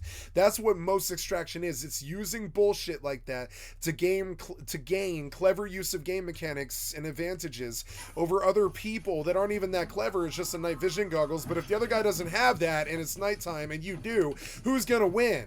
So then we started learning to abuse stuff in Rust, like throwing grenades down elevators and, getting people to fall to shotgun traps as opposed to you and stuff like this, and while I got better at stuff like that, I also don't really think it comprises like fun gameplay. Not really.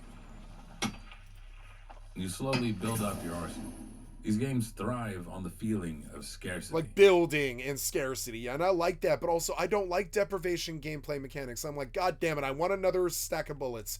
This is a gun game, give me bullets. Like you know what I like about the Star Wars thing on Fortnite is all of the guns, almost all of them are like unlimited ammo. And I was like, why not do that all the time? Fortnite doesn't need ammo. It never did. It never needed ammo. It's not about that. It doesn't need ammo. When you run out of it, you cuss the developer. That's the developer being goddamn dumb. Fortnite's not about running out of ammo.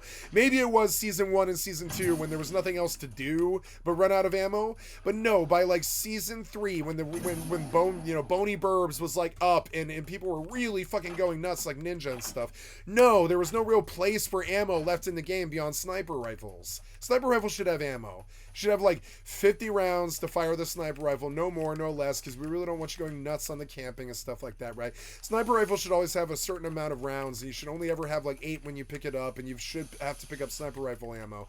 But everything the fuck else. Sniper rifle ammo does not grow on trees. It's not something that's normal, So, like, it's really not, but everything the fuck else is. So, like, it's really weird that you limited that ammo for so long. And that's another thing that Tarkov and all these extraction shooters really fucking stick on, is the fucking ammo. But I mean, like, yeah, in the real life, you would freak out about the ammo. It would be a really big fucking deal. But I come to a video game to get away from real life. Now, the realism is cool, and I'm not saying it's bad, but I mean, it also hurt Tarkov.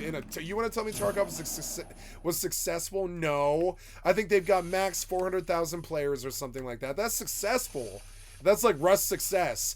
But that is not WoW successful. That's not like Bethesda successful or 76 successful. 76 is like 4 to 6 million right now or something like that across the 5 consoles. Like that. It's weird. It's a different sort of pleasure. It is. It's a different pleasure. It's like you build up the chances. It's also gambling because you don't know what you're going to get. You might get a Mosin. You might get a goddamn worthless-ass fucking spray shotgun that doesn't do any damage, and you've got 3 rounds for. And you spray the guy up, and it does no damage, and you're like, well, I die now because that's the roll. That's what I got. I've got a crappy shotgun with 3 spray rounds that did no goddamn damage and a knife to my name because I'm some scav or something like that. That was the roll, and that's another thing that really makes extraction good is you can't just fucking pwn every single time. You can be like Pastilli and do a higher, like rating, but something that Pastilli doesn't show you is all the time that he spends with his friends getting fucking squad kills, and when he goes solo, yeah, he statistically does better than other people because he does it so much, but I mean, it's not like I don't know if that guy's having fun. He's having fun when he gets a really good kill, and it makes it all worth it. But most of the rest of it is really tense and really slow and really janky and really dumb, and the run speed sucks. And I wonder sometimes if these shooter kids are actually having fun or just telling themselves that. Because to run across woods is like goddamn 35 minutes or something. It takes 30 minutes or something. It is like 30 minutes real life time to run across woods from one corner to the other. And I don't really think those kids are having fun until they're actually shooting at somebody. So they tell themselves they're having fun because it feels so good when you do kill an extraction shooter kid. It feels really, really satisfying. But I don't think they're actually having fun most of the time. I think they're waiting for the engagement to start like 9/10 of the fucking time. Something else that you could say about games like New World that are scrubby compared to something like Tarkov. They're not even in the same genre really, although we do have free-for-all in New World. We do have extraction. We definitely do. You know, it's a kid's game compared to Tarkov, granted, but there's always something to do. Pick this corn, you know, pick this corn, you know, kill that zombie, level this weapon skill, come into your menu, spend your weapon mastery points, make sure you did it, you know, get this soul sprout, that's worth money, get this water, that's worth money, get that tree, it's worth money, you know, in the fucking, you know, that mature tree is worth quite a lot of money actually, not a lot, but you know, it's like a lot for fucking a tree. It's worth a lot more than a tree's worth, you know. And so yeah, these things have green things. Kill the green things. I don't know why it has green things. I'm not green, so whatever, you know. But hey, get some free hatchet skills so I can get off this weapon. I fucking hate this weapon. But there's always something to do. There's some loot, some lost ears or something. I have some faction quests for a faction I don't belong to, which makes me nervous. Like they're offering for me to switch, but I don't really want to because I've done so much work. So I mean, I don't really know. But yeah, we're gonna go kill these green guys. There's always something to do. Once Human is like this too. There's always something to do. Russ is like that. Russ is like there's always something to do in Russ. Even if it's just running out your front door, that might entail opening like 4 or 5 doors and setting a trap or something. Or like, you know, shooting a guy with a double barrel at your front door. There's always something to fucking do. Extraction, real extraction like Tarkov and stuff, or Arc Raiders, you're always moving. You're always trying to move from point A to point B. It always takes like 20 fucking minutes. And like, that's cool, but most of the time you're either hoping for loot or waiting for something to happen. It's not like you're chopping a tree or killing this turkey or making your pockets fatter, and you're not mounted up or doing some credit for this quest or something like that. Keeping busy all the fucking time is a real problem for me. I gotta be busy like all the fucking time. I need to be moving like a shark, you know, or I'll stop breathing, stop swimming. And so I need to keep moving. And Tarkov, yeah, you'll keep moving, but it's fucking slow. It's like one of the slowest shooters, if not the slowest shooter. It is fucking slow. If you want to move over to that fucking bush that's right outside where you spawned in and sit there for 35 fucking minutes while you wait for some guy to come with a sniper rifle, you are perfectly welcome to do so. And Rust and DayZ are the exact same way, but they're far more purist goddamn extraction than I would say Tarkov is, because there's real and verifiable like loss in Rust. You could even lose a base if things go wrong or whatever, and lose weeks of work. In Tarkov, you lose that single kit, and usually you don't even see the guy that shot you. And I struggle with that. I struggle with it quite a bit. I don't mean to nitpick and find touch. Like I know there's people like okay, my friend N, he bombed out of the military for trying to burn down somebody's house or something. I don't want to say any more than that. But you know, so he bombed out of the military, but he was an army guy. And when he found Tarkov, I feel like that was like him finding I don't know, the promised land. When he found Tarkov, I could see this huge military pressure of how he wants to pretend that he's a soldier all of the fucking time and move slowly and check corners and not be loud, and if you are, you're like full sprinting and all these other tact things. And he uses tact comments, and he liked how I talked tactically. I'd be like, contact northwest 12, 120 something like that, and he's like, oh, I love that army shit, you sound like you're fighting in a war. And I'm like, yeah, well, that's what extraction is, kind of. And I mean, I come from like Vegas 2 is where I got my training in fucking SWAT tactics, right? And I don't really think, Vegas 2 is that, great of a game, but it's a well-made game, and it will teach you that if you do a corner without checking first, you will fucking die. I mean, those mobs in Vegas 2, they don't fuck around. Rainbow Six Siege Vegas 2 on the 360. If you carve the corner and you have contact, and you get shot, you're fucking dead. I mean, maybe if it's on easy, you get 2 shots. But I mean, no, most of the time you're fucking dead, and you didn't check the corner. That guy just aces you, like Rust. Rust is the exact same. If you pull a corner and you didn't check, and that guy's got a double barrel, you're dead now in the time it takes to say it. You're dead. You're on the ground, he's looting you in the time it took me to say it. Right? So, and so these other extraction games, you guys want to give Tarkov the credit for being the premier extraction game. No, you're just bad and you don't play the right games. And I'm sure even my stream sniper would agree with me on this one, right? No, you're just bad and you don't play the fucking right games. Because the Rust, it is the premier extraction shooter. It outdid Tarkov and always does. Always did. End of the shooter spectrum. Look how slow he walks. It's piece of shit walk is what I call this. Sure, you can sprint, but that uses stam, and it's also incredibly loud, so he's not doing that because it really is that oral game, kind of like Siege, that is about sound and input and all that other stuff. But I mean, in reality, it's actually just about how fast you can press right-click, scrape your mouse to where your target is, and tap, tap, tap 5 times. That's all it is. And you wait 10 minutes to wait for that to happen, while you just stumble through boring-ass maps that don't even really have loot in them. And I'm sorry, but like, this should have failed. This game should have failed, and I think it kind of did. It couldn't possibly have more than like 250,000 concurrent. It's still successful, and it's still sold, and single player is doing well, and it's got its scene, but it couldn't possibly have more than 200,000 or something like that. Also, let me remind you, we were always really scared about Battle State games because they are not on Steam. They are not on Steam, so how possibly big could the game be, frankly? That's really what I think when I hear that. When you're not on Steam, you couldn't have more than 200,000 people. It's just not possible. If you're not on Steam in the PC community, you can't pull more than 200,000 in a live service Steam. If you do, you got to be somebody crazy like Blizzard or Amazon Game Studios managed to do it for a couple of weeks with New World. But even somebody with the fucking fucking name recognition of Amazon can't technically do that. It's sort of insane. You can't just come to the video game scene with this. Does that offer? You can't come to the video game scene and not be on Steam with something like this. I mean, you're not going to pull more than like 200,000 or something. They were extremely self-limiting. I think this was something about like some kind of Russian identity thing. They just didn't want to fucking sell on Steam, and that seems weird to me. But I mean, we're not the only gamers in the world at all. So there is people that play Tarkov, definitely. But it's fucking odd.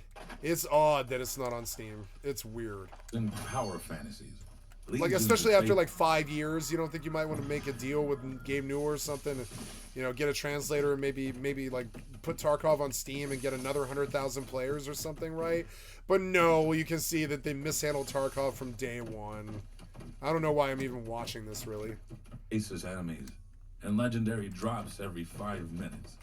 But here, because resources are so rare, every bullet is special. Every kill is intimate. And every death is a disaster because you lose everything you bring with you. I feel that's You don't always lose everything at all. You can lose items. You have one big inventory. You don't always keep lose all of your everything. Stuff. That one's safe no matter what happens to you. And you have a second inventory that's just on your character. This is the stuff you go into the battle zone with. How many band-aids are you taking? You don't want to risk bleeding out. Do you bring the good underwear behind enemy lines and hopefully get better loot? And you have to accept that no matter how well equipped you are, there is no guarantee you'll survive. You are always fragile, and every outing is a gamble. The only way you get to keep anything is by making it to the extraction zone. Some people really, really want to immerse in the moment. And that was my friend N. I don't want that. I want to be distracted by this video while I alt-tab to some other game and run this goddamn goldsmith thing. Go get goldsmith bonus and all this. And I don't want to focus on a game that much. It's a different vibe for me. Extraction, I struggled with it. I did. I was like, I like Tarkov and I do support this game and I don't mind that I play it and I think it's good, but it's not what I usually choose, I am out of either fire or gold. No, I'm out. Yeah, I'm out of gold. Yeah. Look, I have so many stacks of gold ingots. How is that possible? Wow. Isn't that like 700k in gold ingots? I mean, there is money in this, I guess. I definitely got skill up, which is good. Let's go buy more gold until we're broke. It's getting towards bedtime here. I'll probably stop here in about half an hour or something. We're getting down to the wire. Then I have to do my whole goddamn day all over again tomorrow. And I have to walk in the sun for... Oh, no, tomorrow's going to rain. Actually, I might not have to walk. I should probably give myself a rest. My body is so fucking sore. But I don't know. I might do it anyways. Which might mean a shorter shift. Is the only reason I bring it up. I don't see what they want me to do. What is it do you want me to do here? Collect a signet ring from a lost knight. I don't see a lost knight. Where is the lost knight? Was that him? That is him.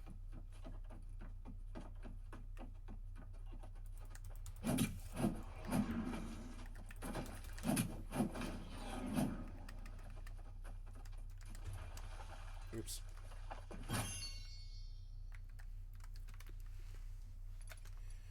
So, now we go buy more gold, and we sell these ingots.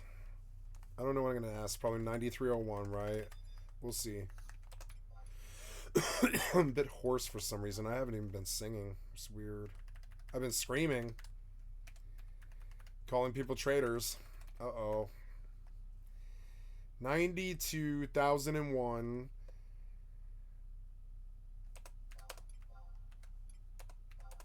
9201. Okay, 9201. 9201.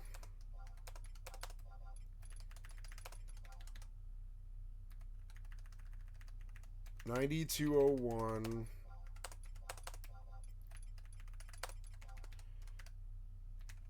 9201. 9201. 9201.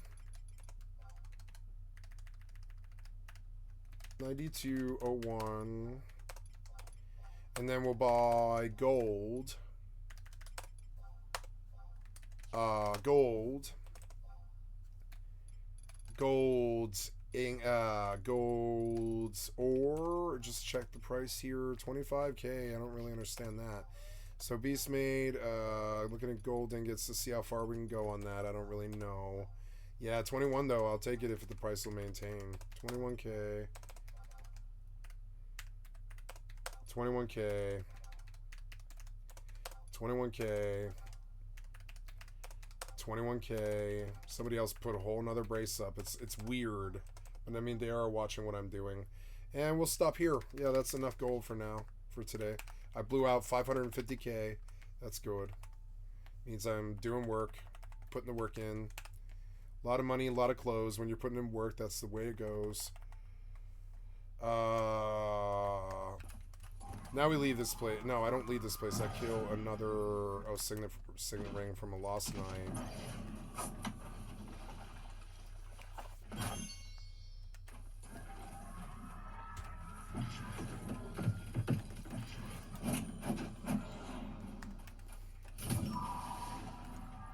Are we done? Yeah, we're done. Oh, well, we're done with this area, yeah. But I don't know why I'm here, really. Why am I outside Everfall? Seems odd. Let's go back to... Well, let's go back to Everfall first.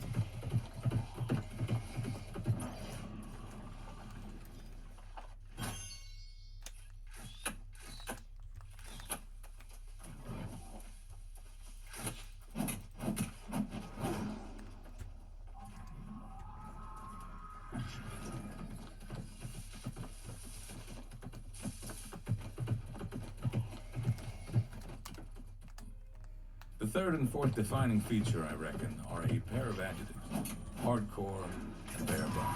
When I say hardcore, I don't mean only the roughest, toughest shooters in the West are allowed to play, and every other shooter's a baby game. No. Hardcore and bare bones used to signify that the game leaned more towards realism, kinda. You have a minimal UI, bullets disorient you when they whiz by, there's bullet drop, rain muffling sounds, Glare can be seen coming off of rifle scopes. You have to eat, drink, and mind your weather conditions. It's a dense emphasis on the little things. It's more closely associated with military simulators at this point. And these are not hard-stuck rules so much as a general philosophy, and many developers have already put their own spin on the genre. Marauders was a I like this sci-fi guy. twist released in 2022, essentially Space from Tarkov. Dark and Darker is a more Dungeons and Dragons thing, traded out the guns with swords in 2023. Zero Sievert, I still don't know how to pronounce, made a single-player version in 2024. I Hear Hunt Showdown is an extraction Wait, house, what? made a single-player version in 2023. Zero Sievert, I still don't know how to pronounce, made a single-player version in 2024. I Hear Hunt Showdown is an extraction shooter, but I haven't played enough of it myself to draw the distinction. If true, then this pushes the timeline back to 2019, and I'm sure you could push the genre back even further. But right now, it feels like it's prime production time. Bungie's making Marathon. Titanfall 3 was canceled and evidently was going to be an extraction shooter. Arc Raiders just had a public playtest. It feels like everyone's making some kind of extraction-inspired game. Except for From Software. They're making two. Duskbloods, exclusively for the Switch 2, and Night Rain. From the business side, it does make sense why the industry is pressed to make the next big extraction shooter, if you consider Escape from Tarkov to be the MySpace of the genre. I'm now realizing that MySpace was 22 years ago, so I actually have to explain what that means for my younger listeners. MySpace was the big social media platform, the biggest globally from 2005 to 2009. MySpace improved on the formula founded by another site called Friendster. Then Facebook came along and improved on the MySpace formula, and nothing has replaced Facebook in the past 16 years. Referring to something as the MySpace of whatever means there's still room for competition to improve on the base formula and take over. Someone can still make Facebook. Now, I wouldn't say Escape from Tarkov is a bad game, but I would say there's a lot of room for quality of life improvement. Firstly, it's an exclusive purchase. You can only get it. Gonna have some yogurt. I'll be right back.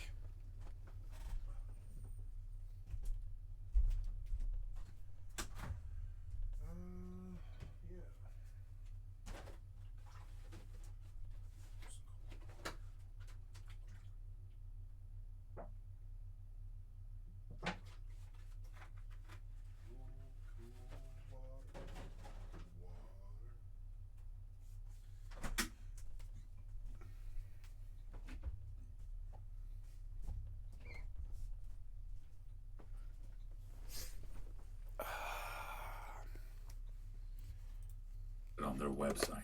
Imagine ripping Tarkov off 1-to-1, but you can put it on Steam and consoles. Who knows how well that would do? Secondly, Escape from Tarkov has been under development since 2012, and it's just now about to hit a 1.0 full release. A AAA company could easily catch up and overcome their current development pace. It's not ready unless that hideout's outside in the fucking world. That game's not ready.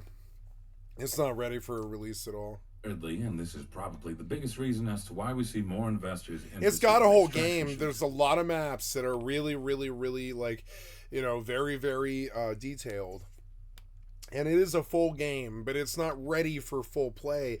It needs some presence in the world or some other way to live in the world other than that hideout. That hideout is insufficient compared to the other games on the market. It's an insufficient game compared to other games on the market. It is not as deep as Rust. It's a little bit more serious than Rust, but it's not even as deep as Scum. Scum is deeper than this game. Modern monetization models. Tarkov was designed. Scum way plays like before this the game current too. Standard practices of battle passes and microtransactions. Back then, you paid to access a game early, really early, and it was called founder status. Oftentimes, the game would just die, and you paid full price for an unfinished game. One of the things I did like about this game is when you shoot somebody, they die. There's none of this bullshit about, I dumped a whole mag in him, come on, why isn't he dead, or anything. It's like, nah, by the third or fourth hit, they're fucking fucked up and or dead. But sometimes the game survived, and you'd get some extra perks in return for your early support. But that means you couldn't get these same people, your most loyal supporters, to pay again and again and again before full release like you can these days. I also think it's worth considering the angles where this isn't purely an executive trend chase. I do think there are creative reasons for why we're seeing more extraction shooters. Namely, too. It's a fun niche Because genre that yeah, some it gets developers it like does to play. something that a lot of other games do is they fail to immerse you, especially if you play them for 20 years like this 11 and Eve and stuff. They fail to immerse you, but no, Extraction almost always shoves that fucking dick in your face and forces you to pay attention, and you're like, I don't want to die, no, and you're like, no, I gotta run from this guy, go, and you freak out and you get invested. And getting invested is getting gamers in the modern age to get invested is really fucking hard. It's hard to do. It's hard to get us to actually play in the moments. It's really hard. We don't have that kind of. Wait, this thing requires a license? No, I'm just gonna uninstall it then. Fuck that shit. But it's been nice not having ads. Most people are probably turned off by the slower, high-risk gameplay. Yeah, I but am if it turned. gets I was you, turned off by really it kind gets of. you in a way that few games do. And speaking of masochists, it was back in 2023 where Miyazaki, the mind behind Dark Souls and Elden Ring, was reportedly looking to Tarkov for multiplayer inspiration as a creator himself and a fan of the game. And now, there's two of them coming from his company. Part of me thinks this infectious fervor comes from the genre being relatively unexplored. It's a different kind of joy for some developers, the ones that get to create without preconceived notions as to what a game should be. They get to put in their own little twist, their personality, and I'm sure each one of them knows that they have a chance to leave behind a game design legacy. They have a chance to make the Facebook, the Minecraft. Tarkov is a real the game with a Fortnite real of community. It's a extraction really real game. I do like it. need to think that this is driven by passion and curiosity as much as it is driven by profit. But it's not But ready. even if this current trend not ready comes at from all. the heart, I don't think it's going to come without considerable heartbreak. Because I think the extraction. I don't think they shooter can handle that. That's the considerable heartbreak. Is I don't think Battlestate games can handle the fact that they're not ready.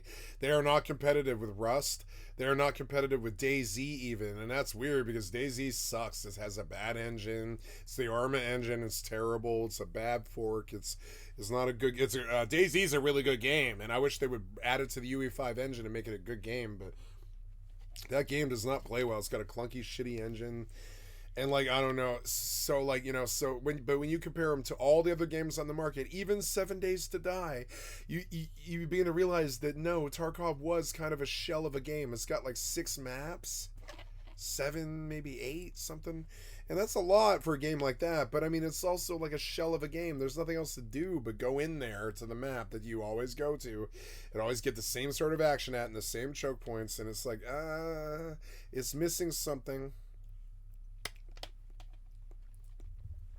The hideout was a joke. It was okay for 2020, but it's not okay anymore. That hideout is a joke. It might as well be. You might as well take it out of the game. It's not really.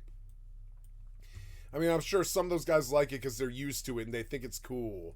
And it is cool. I like the hideout, but it's not good enough. It's not a base. It's not this place that you feel like you're living in. It's this place that you feel like you're forced to go to when you have to finically, or you have to like finick with things. You have to like change things and stuff. And it's like a job to go to the hideout. That hideout needed to be better, and they didn't worry about